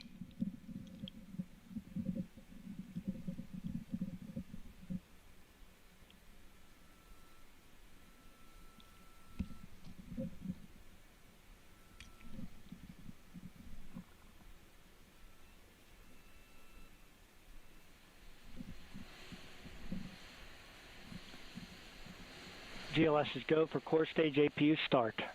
Core stage APUs start. Those are auxiliary power units, high-speed turbines which provide pressure to hydraulic pumps that steer the RS-25 engines. We're going to see a gimbal test a little later at T-minus 2 minutes and 30 seconds. This is what allows that to happen.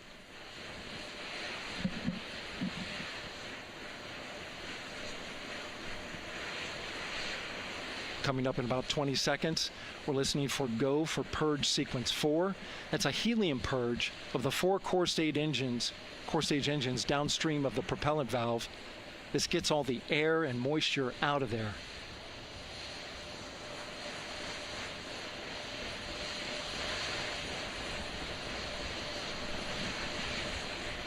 GLS is go for purge sequence 4. Moving through the milestones. All is looking good.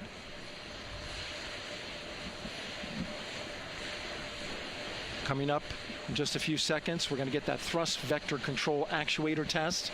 This is a gimbaling of the engines.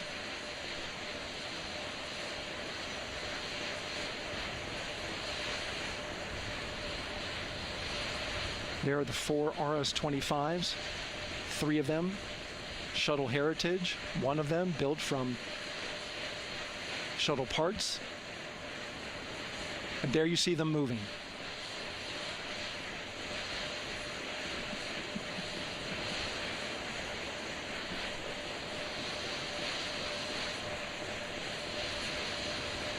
Now we're going to start moving the power from both the upper stage and the lower stage of the rocket to internal, taking ground power away and now going to battery power. GLS is go for upper stage to internal power. All right, power is removed from the rocket's upper stage, the ICPS, and it's been switched to battery. Same milestone for the lower core stage coming up at T-minus 1 minute and 30 seconds. Right now, the 4-person Artemis II crew is 248,000 miles away from the moon. And if all goes well, they will fly by it in 6 days. GLS is go for core stage to internal power. All right, there's the rocket's core stage, which houses 3 flight computers, is now on its own power. There's no more hold time because there's no more margin on these batteries. So we would have to recycle back to T-minus 10 to recharge if we had a hold.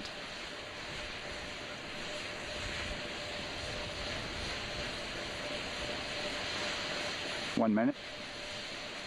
Right now, the rocket does not know what the T0 is, but coming up at T-minus 33 seconds, control shifts from the ground launch sequencer to the rocket's onboard autonomous launch sequencer, or ALS. The rocket will count itself down, but honor any holds that could come from the ground. Now, shortly after liftoff, Houston will take control of the rocket, and my colleague Gary Jordan will take over commentary. GLS is go for ALS.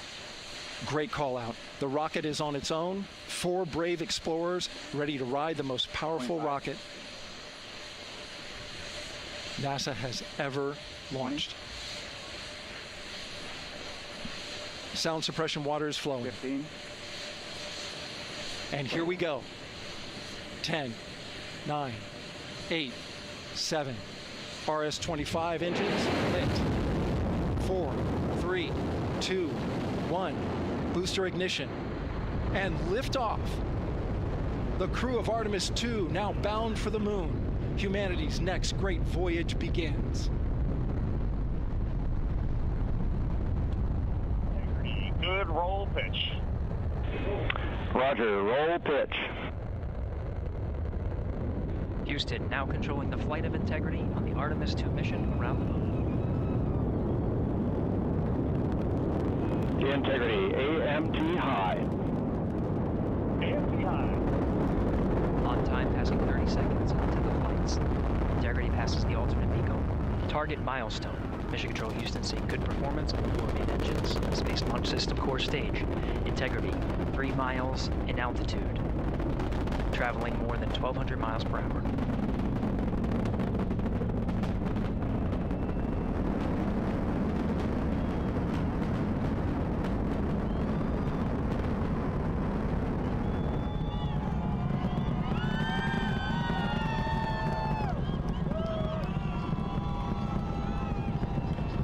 Mission elapsed time, passing 1 minute, approaching max Q. On, Ponce de Leon. Stan, we have you loud and clear on Ponce de Leon. Have you the same?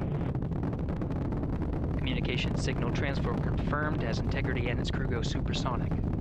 Approaching 90 seconds into the Artemis II mission. Integrity is 14 miles in altitude, 8 miles downrange, traveling more than 2,600 miles per hour.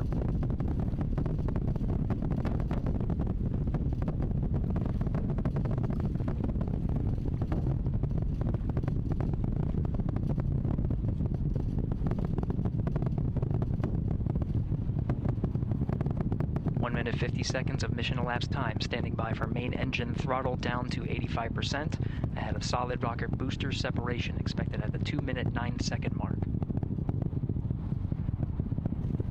We see throttle down.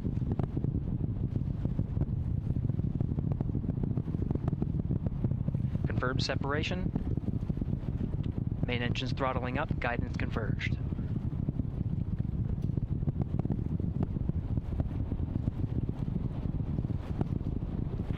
Integrity, guidance converged, performance nominal, upper stage RCS ready. Copy all, Stan. Integrity, SM priming complete. SM priming complete.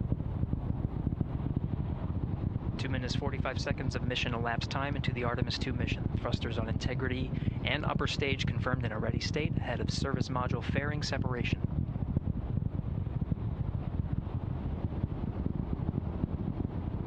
Minutes into the flight. Integrity 49 miles in altitude, 78 miles downrange, now passing 5,000 miles per hour.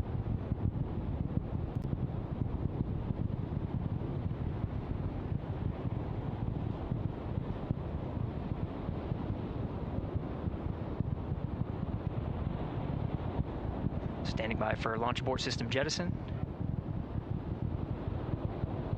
Houston Integrity, good last jettison, great view.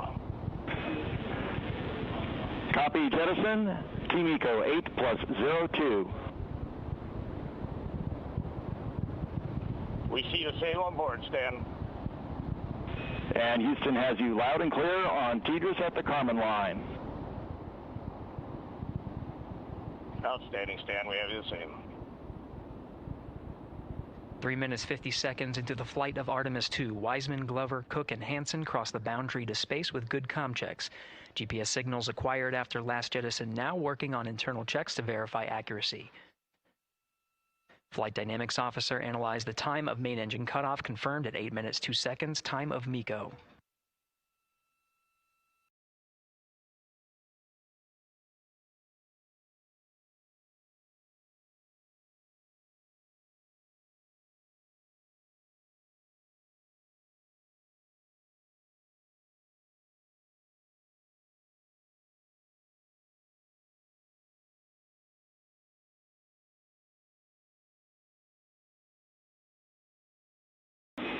Integrity, GPS processing. Outstanding, Stan. We see the same, and we have a beautiful moonrise. We're headed right at it.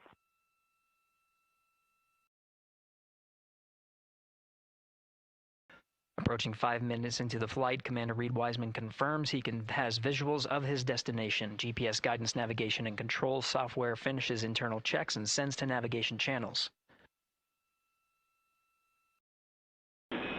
Integrity, 3 engine press. 3 engine press.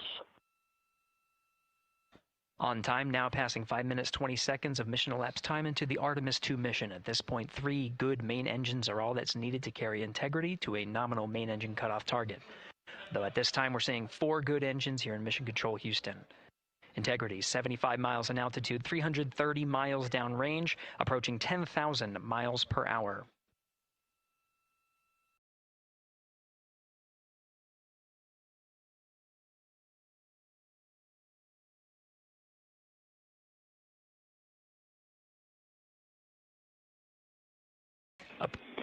Integrity, looking good at 6 minutes. Same on board, Stan. Good trajectory and engine performance. Booster officer will soon report the shutdown plan to Flight Director Judd Friedling, expected at the 7-minute mark. Integrity, 78 miles in altitude, 460 miles downrange. Integrity, expect nominal shutdown. Integrity copies nominal shutdown.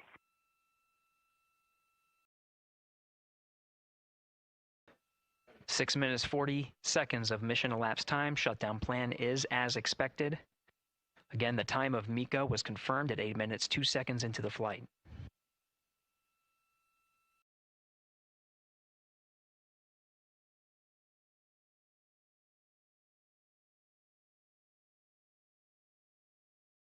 Seven minutes of mission elapsed time.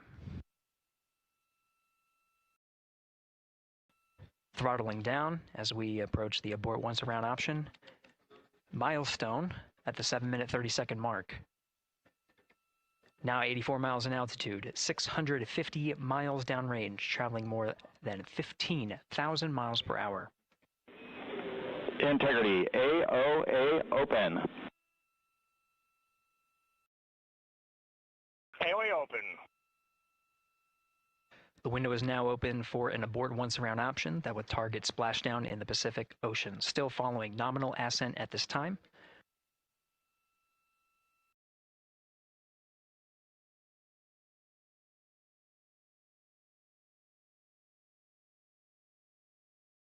About 10 seconds remaining until the main engine cutoff of the Space Launch System core stage. Standing by for confirmation of MECO and core stage separation.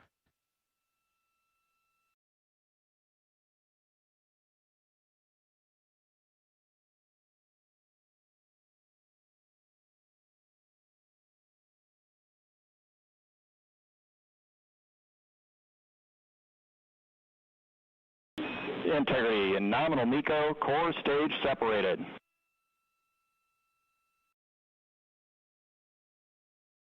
We see the same on board, Stan.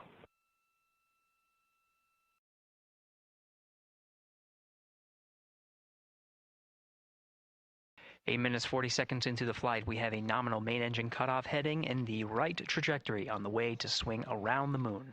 Core stage has separated, done its job. The Space Launch System upper stage, the interim cryogenic propulsion stage, or ICPS, still attached to the Orion spacecraft.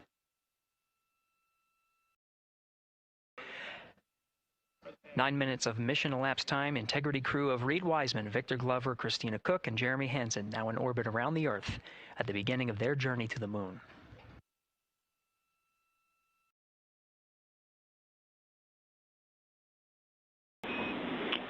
Integrity Houston, looking ahead to PRM numbers so far per the pad.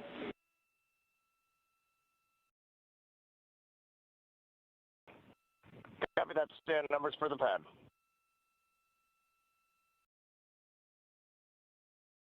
Capcom Stan Loves now reminding the crew that the Perigee raise maneuver time of ignition is as expected prior to booster ignition. That time being 49 minutes, 50 seconds of mission elapsed time.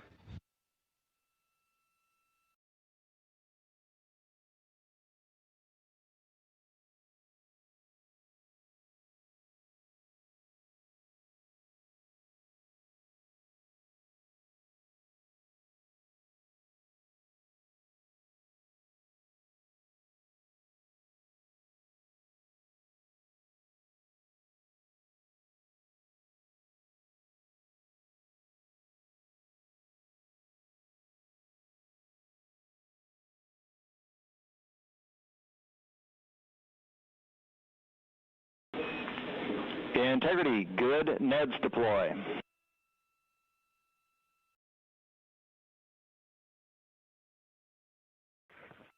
Copy that, Stan. Good, NEDS.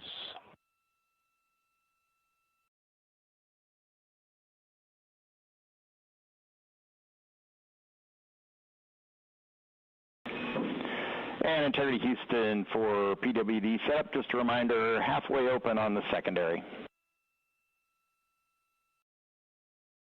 We copy that, Stan. Halfway open.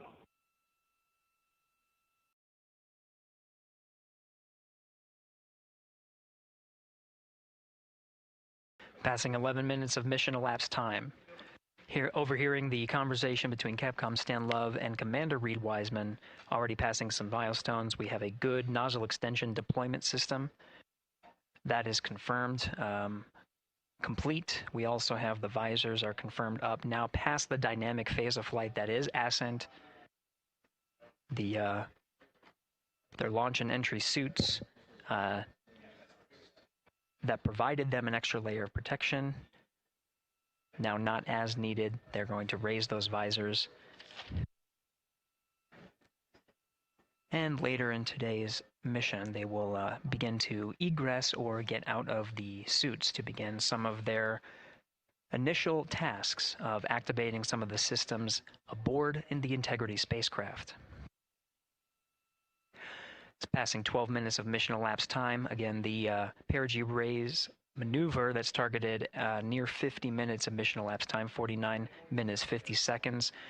That's what the crew is going to be working towards. The Commander Reed Wiseman, pilot Victor Glover will focus on preparing for that milestone. In the meantime, mission specialist Christina Cook and Jeremy Hansen will start some of the activation of environmental control life support systems. You may hear confirmation of their activation over the Orion to Earth communication network.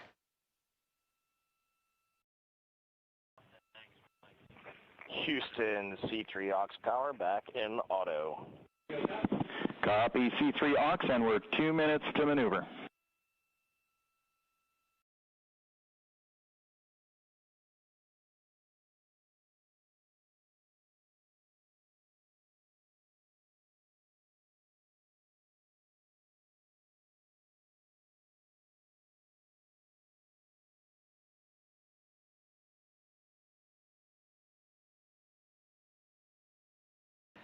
"13 minutes and 30 seconds of mission elapsed time. We're going to continue to follow the crew of the Artemis II mission. They are beginning their journey around the moon to verify the systems that will take us to its surface. An incredible ascent. Artemis II is underway. Reed Wiseman, Victor Glover, Christina Cook, and Jeremy Hansen begin their journey to the moon. Still milestones to come up as we await solar array deploy and the critical burns that will get Integrity into high Earth orbit around the Earth before engines are fired to get us around the moon. We'll keep tabs on Integrity and its crew from here in Mission Control Houston. But for now, we're going to send it back to you, Megan and Nicole at the Kennedy Space Center. Very jealous to hear how the launch experience was over on the Space Coast.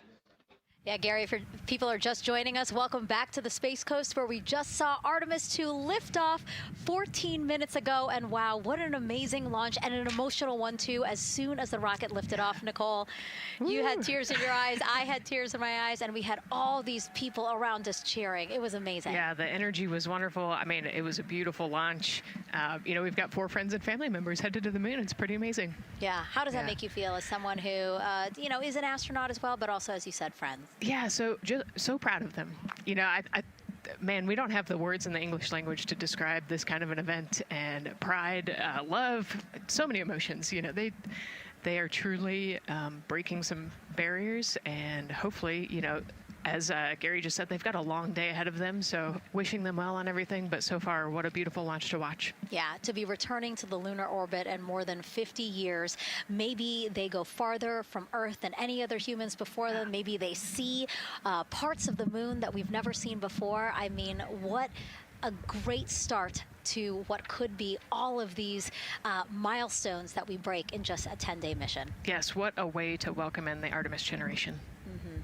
Yeah, how do you feel? I mean, we saw some beautiful shots we were covering of course, the rocket, of course, the Earth falling away as we continued up into our ascents, but also some of those crowd shots where we saw young and old, just emotional, overcome by this history-making moment. Man, we are going back to the moon for all, and we saw that today. We saw that in all the crowds. And yeah, you guys just saw that view, the sunrise or sunset, I guess. They just made it over the crest of the Earth, and you could see the sun peeking over. One of my favorite views from space. And I can't imagine what they're looking at now, and I can't wait to see what they're looking at in about 5 or 6 days. Yeah, and you know, I know a lot of people are like, you know what, I'm surprised this launched on the first try, because we know, like any little thing, we have to be keeping safety in mind, and we want to make sure we're ready to go. But we were ready to go, and I think it surprised a lot of people. What a wonderful surprise on this Wednesday evening. It did, you know, and it kind of surprised me as well. But you know, it's just a testament to the team here that has been working so hard on Artemis. You know, Artemis 1, we learned a ton of lessons. We learned a ton from the wet dress for Artemis 2.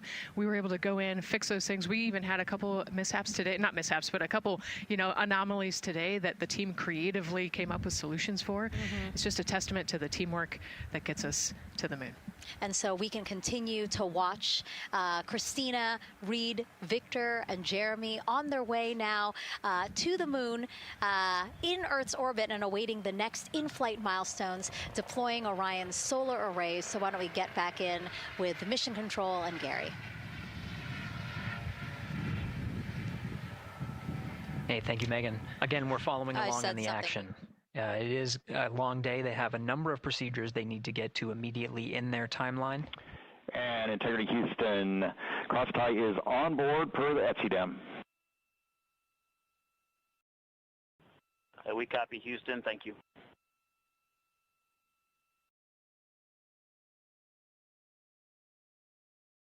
Cross-tie referring to flight controllers here initiating a connection between some of the batteries aboard the Orion spacecraft, allowing for an even distribution of power. This is the flight control teams that took us through ascent of the Artemis II mission today. Right now we're, as you see, passing 18 minutes of mission elapsed time. The Orion spacecraft integrity and the interim cryogenic propulsion system are maneuvering tail to sun. It is in this orientation, this attitude. Integrity anywhere until that momentary prop caution.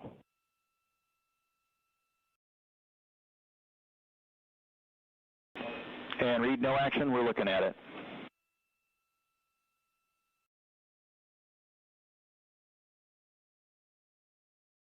Commander Reed Wiseman verifying what is being routed to his displays aboard Integrity. Propulsion engineer confirming that no action is needed at this time. They're pressing through with their nominal procedures to prepare for the Perigee raise maneuver. And of course the solar array wing deploy ahead of that.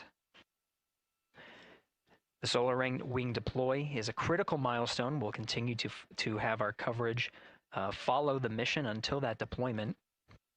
A successful launch is just the beginning. The deployment of the solar arrays and successful confirmation that those solar array wings are drawing power is a significant milestone and says to the flight control teams that we will continue on today's mission. Power needs to be drawn to continue through some of the next milestones. Until then, the AOA open option that was called up upon ascent, the aboard once around, is the current option, and aboard to orbit option ATO will be switched to a preferred mode at the time that the solar array wings are deployed and latched. It gives the flight control teams a little bit more flexibility. Integrity Houston, update on TDRS handover for your pad.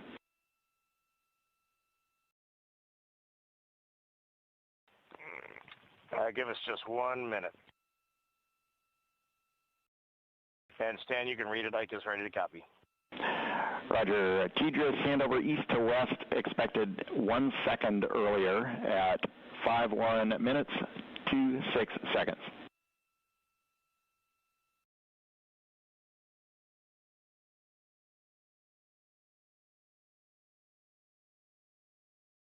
All right, Stan, we copy 1 second earlier for 5126 TDRS east to west, and saws are starting to deploy. Thermal knives are firing.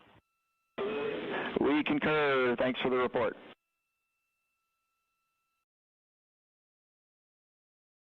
Read back of the reports that you just heard on the Orion to Earth network.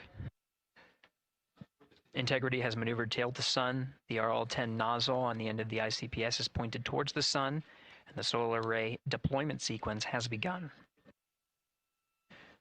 With the deployment confirmed, it'll be several minutes until they are what is called in a latched position.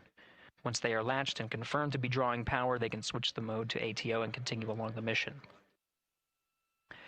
The teacher's handover at the pad, that message meant the crew was provided The crew has provided some preliminary numbers of when to expect handovers between the tracking and data relay satellites. Currently orbiting Earth at an altitude of 545 statute miles above the Earth, they are in a near-Earth network communication system. The tracking and data relay satellites, geosynchronous satellites that are stationed about 23,000 miles above the Earth. After the apogee rays burn, that occurs later today, the burn itself will put them in an altitude that surpasses the range of the tracking and data relay satellites, and they will transition to the deep space network today.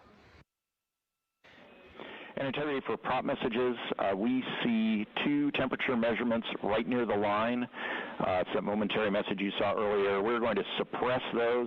It's CM helium heater 2 T1 and heater 1 T1. They're going suppressed. Integrity, thank you. We see the same.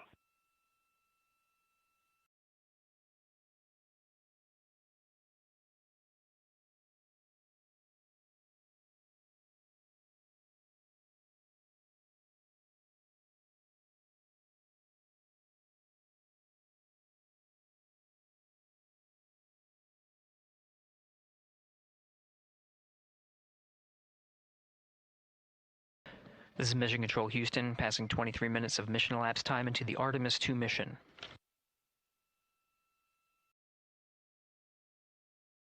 This is after a launch that began at 5:35 and 12 seconds Central Time, 6:35 and 12 seconds p.m. Eastern Time. Right now, the orientation you're seeing from our arrow visualization that translates some of the telemetry that we're getting from the spacecraft and puts it into a model so you can follow along on some of the milestones that we are following here. The RL-10 nozzle that you see at the left end of your screen, though it is currently not firing, that nozzle is pointed towards the sun, and the solar arrays are currently deploying. From this visualization, they look fully stowed in a position. Integrity, we are happy to report that Jeremy has the O2 sensors on. Copy O2 sensors.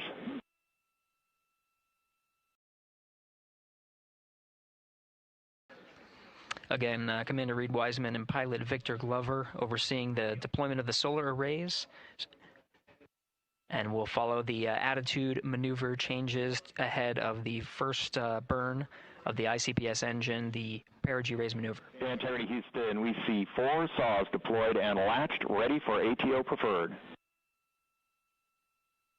Yeah, we're almost there in the procedure stand, and we see the same thing. And Integrity Houston, we are seeing a 7-second miscompare between the MET on Orion and ICPS. We'd like you to read us the MET from your center status bar and for the ICPS on StackSum.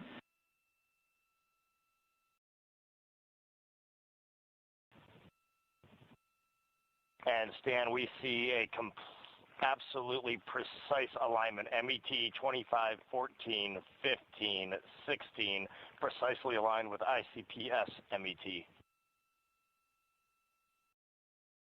Copy, thank you for that. We'll investigate a ground issue. And Houston Integrity, ATO preferred set. Copy, ATO preferred.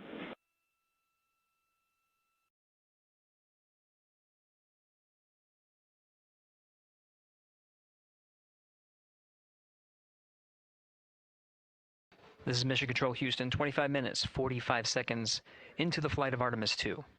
We have confirmation that all 4 solar array wings are deployed and latched. This is the configuration needed to switch to ATO preferred, which you did hear confirmed from pilot Victor Glover. That mode has been switched. There's also a discussion with Capcom Stan Love and Commander Reed Wiseman about the alignment of the MET clocks on the Orion spacecraft and the ICPS. Commander Reed Wiseman confirmed the clocks are in sync, no issues, they're going to investigate it on the ground. We're proceeding with today's mission. 26 minutes of mission elapsed time and counting.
This is Mission Control Houston. We're approaching 28 minutes of mission elapsed time into the Artemis II mission.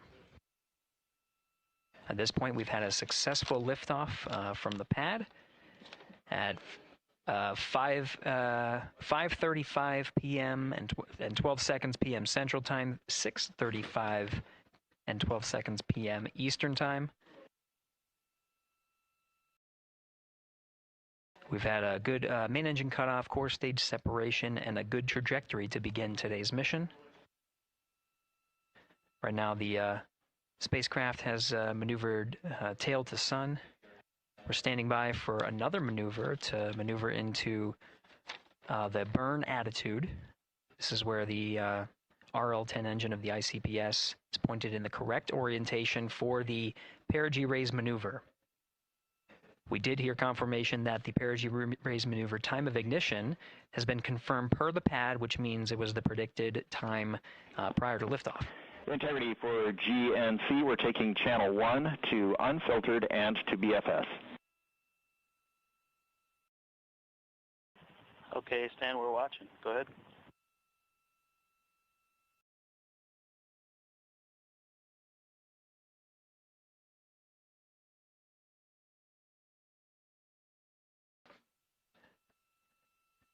Capcom Stan Love reading up to the crew of Integrity. They will switch the navigation source from channel 1, standing by for confirmation that that switch has occurred. Pilot Victor Glover will receive confirmation when, and is at least watching to confirm that that switch has occurred. Again, the Perigee raise maneuver that we're heading towards, not too long from now, we're actually inside 20 minutes at this time from the time of ignition of the Perigee raise maneuver. We did have a successful deployment and launched of all 4 solar array wings. This is the configuration needed to commit to the Perigee raise maneuver. Of course, flight controllers here in Mission Control Houston will continue to evaluate that everything is good before committing to that burn. The Perigee raise maneuver does raise the Perigee, the lowest point in the orbit, from 15 to 100 nautical miles. The 100 nautical mile mark is needed to continue in low Earth orbit and hit the target for the apogee raise burn. That will put them in a high Earth orbit for the remainder of the day and set them up for the right position to execute the translunar injection and head to the moon tomorrow. The burn duration of the Perigee raise maneuver is 26 seconds. A relatively short burn, but it does raise the Perigee and do the job to get into the correct position before firing that main engine on the ICPS. The pad had a TDRS handover. This is the tracking and data relay satellites. East to west, they are geosynchronous satellites that are positioned around the globe. And as Orion makes its way around the Earth right now, above the west coast of Africa, at an altitude of about 923 statute miles, and counting.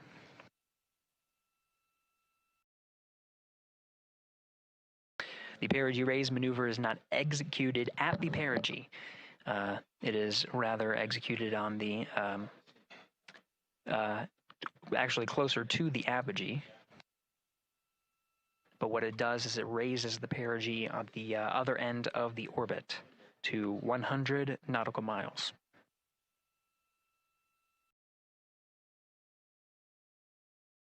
The 26-second duration burn does not conflict with the time that they've reported of the tracking and data relay satellite handover from TDRS east to west.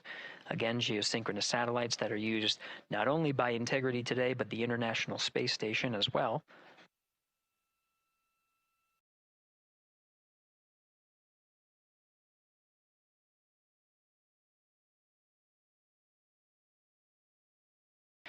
That time of handover is 51 minutes, 26 seconds.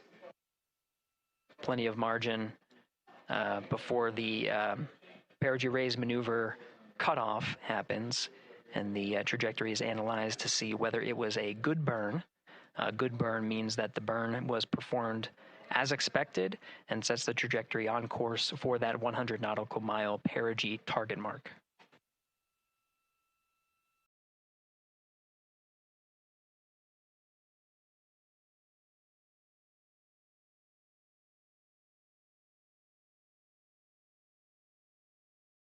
Again, for those sticking with us on NASA Plus and following along on our coverage, we will continue to follow and to cover the mission until, actually, we'll continue to cover the mission 24/7.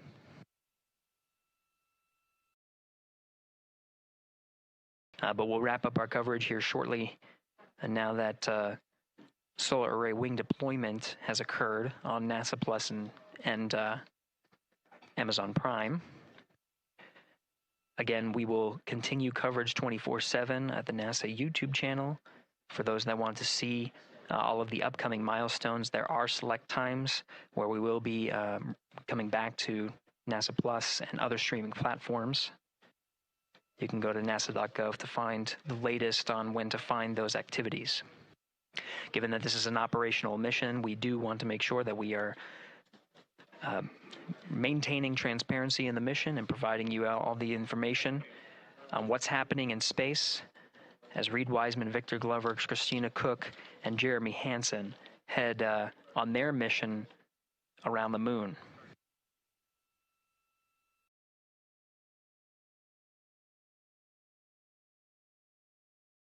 Inside integrity at this time. Again, the solar array wings have deployed. The integrity is maneuvering to its burn attitude ahead of the execution of the perigee raise maneuver. Overseeing these steps is primarily done by Commander Reed Wiseman and pilot Victor Glover. Mission specialists Christina Cook and Jeremy Hansen focusing on some of the system activation inside of Orion, namely the environmental and control and life support systems. The activation and checkout of some of these critical systems are very important to continuing on the mission, making sure that those systems are in a good condition and in a reliable condition to provide the necessary environmental and control needs of the crew with humans on board through the duration of the mission that extends 10 flight days.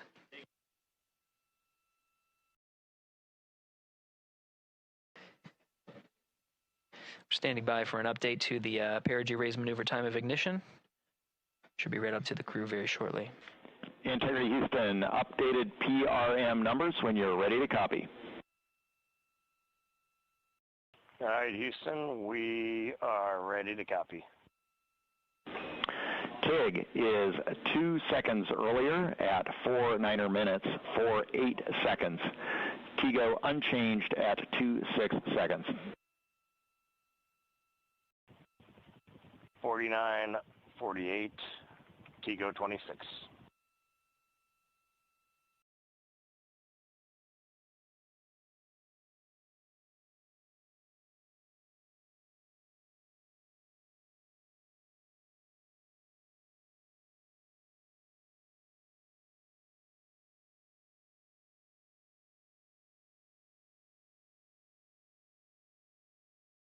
This is Mission Control Houston. With that update, we are approaching a little more than 13 minutes from the time of ignition of the perigee raise maneuver. That time updated to be 2 seconds earlier was 49 minutes, 50 seconds of mission elapsed time.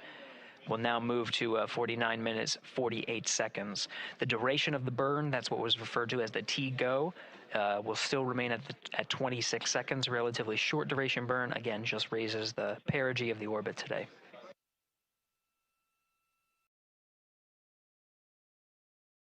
Making sure they hit the mark on that time of ignition is the primary concern of Commander Reed Wiseman and pilot Victor Glover. Mission specialists Christina Cook and Jeremy Hansen inside activating those environmental control and life support systems.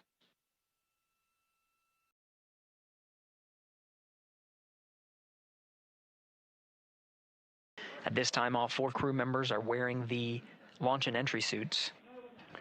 Integrity Houston, for Optimus on the PCD, we have time update instructions when you're ready.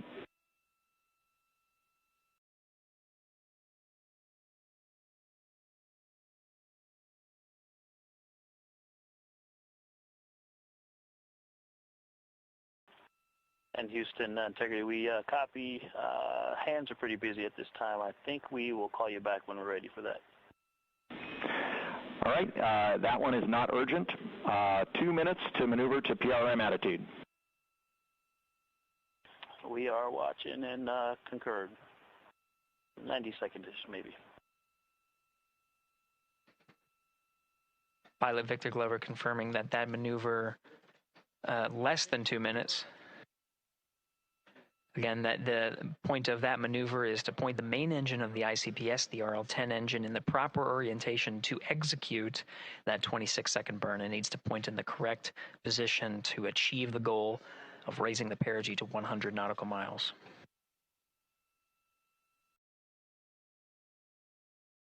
You heard some of the environmental control system activations over Orion to Earth. Jeremy Hansen activated the O2 sensors. They'll be measuring the cabin of Orion.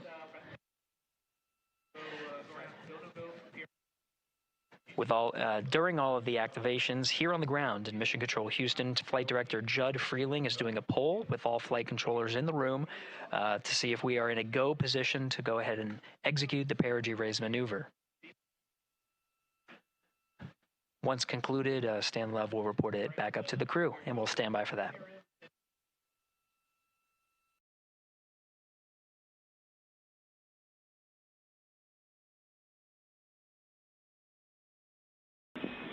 Integrity Houston, MCC polls go for PRM pending attitude and saws.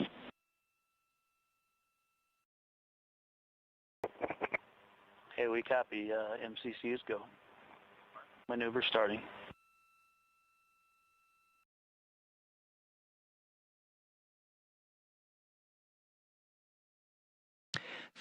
Minutes of mission elapsed time. The maneuver to the burn attitude has begun. The maneuver also is paired with reorientation of the solar array wings that have been deployed. They will have various positions throughout the duration of the flight. Of course, solar array is meant to maximize the draw of power from the sun. So when deployed, we're in a biased solar array wing configuration that was called solar normal.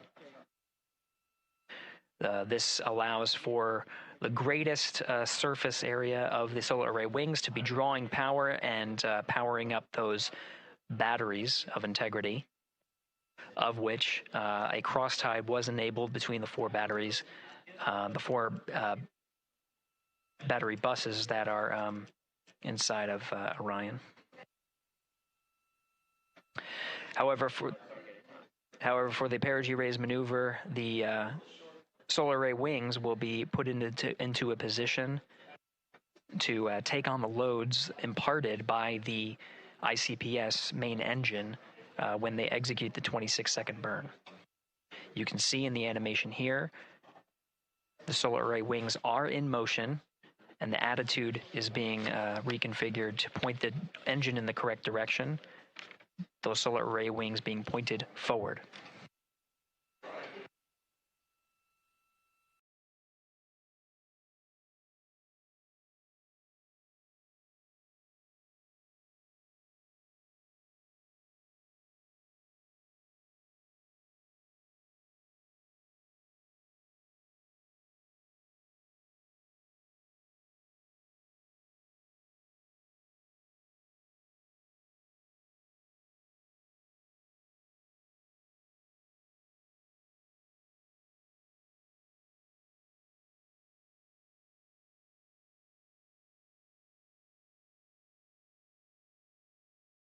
You're getting a live look inside the Artemis II mission flight control room. The team you see here oversaw the ascent of our four astronauts inside Integrity, launching at 6:35 and 12 seconds p.m. Eastern Time. Now again, this room will be occupied 24 hours a day, 7 days a week, with flight controllers shifting on 3 shifts to oversee 24/7 operations of Artemis II while in flight. We will cover that live on the NASA YouTube channel, and we'll be covering that around the clock as we begin to wrap up our coverage here on NASA Plus. Before I do want to send it over to our colleagues at the Kennedy Space Center.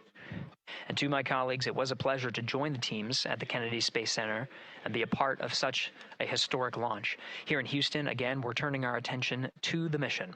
And for now, we'll say farewell and thank you to our colleagues there for today's launch coverage. We'll see you again soon for Splashdown. This is Mission Control Houston, sending it back over to Megan and Nicole at the host desk. Thank you, Gary. And yes, it was such a pleasure to be a part of this historic mission that started right here at Kennedy Space Center. It was such an amazing sight to be a part of. And now, as Reed Wiseman, Victor Glover, Christina Cook, and Jeremy Hansen begin their journey, we here at the Kennedy Space Center are about to wrap our broadcasts. We'll, of course, though, have 24/7 coverage with our colleagues at Johnson Space Center starting as soon as we sign off, so don't worry.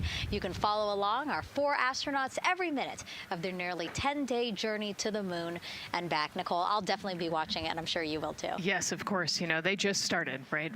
The launch was beautiful. This was a historic day. They're on their way back to the moon for the first time in over half a century, but they've got a lot of work ahead of them, and so we're excited to see what they have to do and excited to test out the Orion spacecraft. This is a test flight after all, and we're excited to see what we can learn from this mission. Very humbling, inspiring. It was really amazing to be a part of this, and I'm so glad that so many people joined along by either watching here in person or watching online. And of course, Nicole, thank you so much for sitting through this, answering questions, adding so much context and information that really brought a lot out of what we saw today. Oh man, I had a blast. You're a rock star. You're a professional. Gosh, this was great. Oh, you're great. So this was a wonderful day.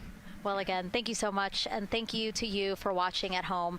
You know, tonight we didn't just launch a rocket, we launched the next chapter of human exploration. Our Artemis II crew now on their way back to the moon, and we're taking you with us. So thank you again for watching, and go Artemis II.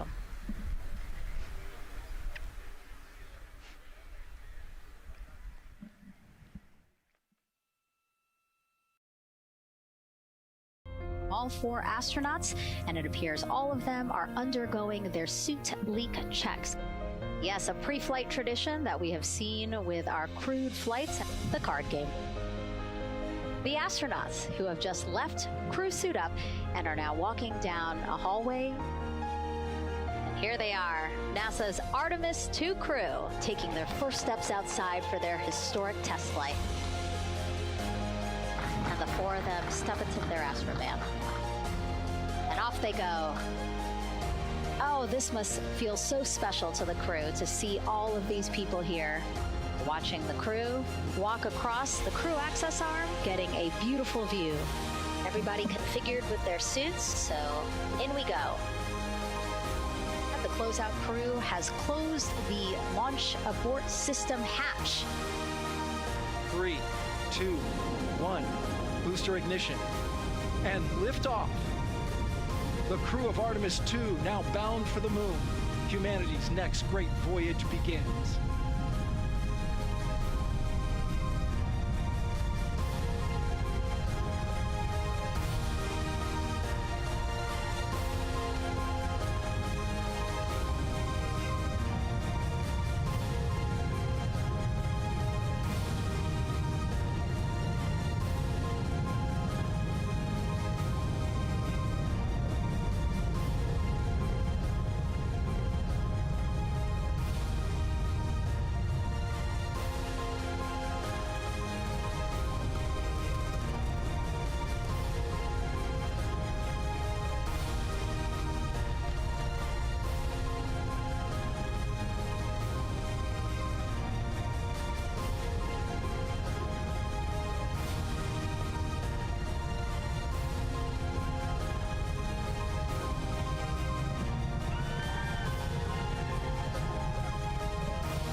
Oh,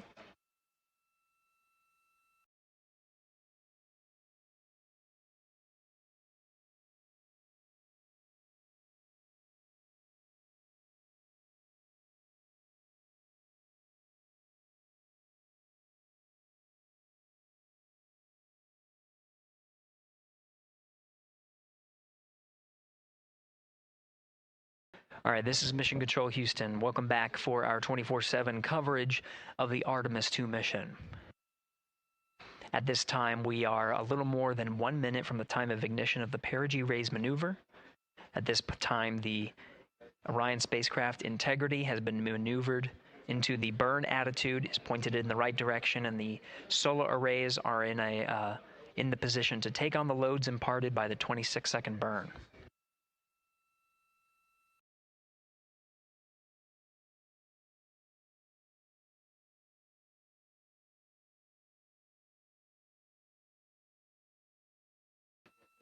Now at 1 minute to the Perigee raise maneuver. The teams here are part of the ascent team of the Artemis II mission. Now getting our first views from one of the solar array wing cameras over the tracking and data relay satellites. We are in a night pass as we are about a little more than 1,300 statute miles above the Earth, just east off the coast of Madagascar. So we have, you can see the Terminator line right just west of the Philippines and the west coast of Australia, where we'll start to get some sunlight again. Now we're just seconds away from the time of ignition. We have ignition.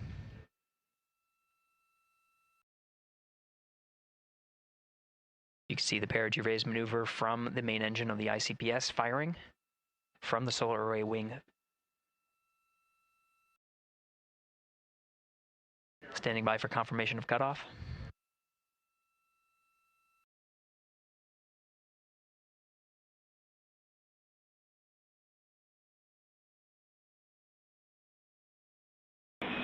Integrity good, PRM, and 1 minute to Teeter's handover. Copy that. We see the Sable on board, and the sun is rising on Integrity. Outstanding.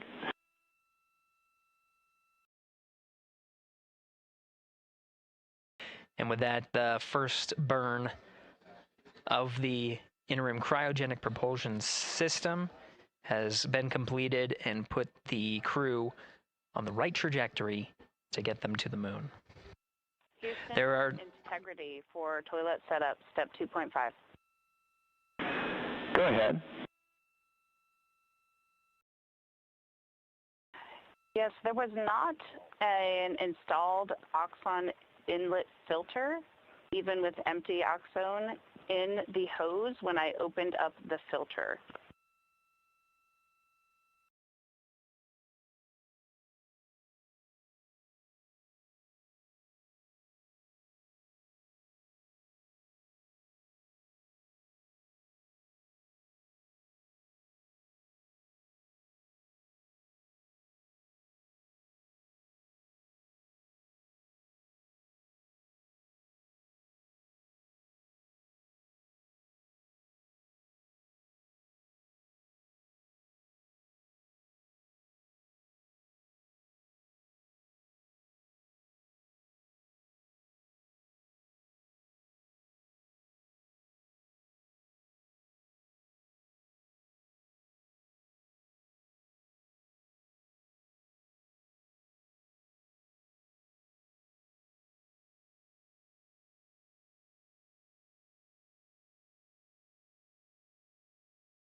This is Mission Control Houston. Again, we had a good Perigee raise maneuver that sets us on course to execute the next major burn, the apogee raise burn.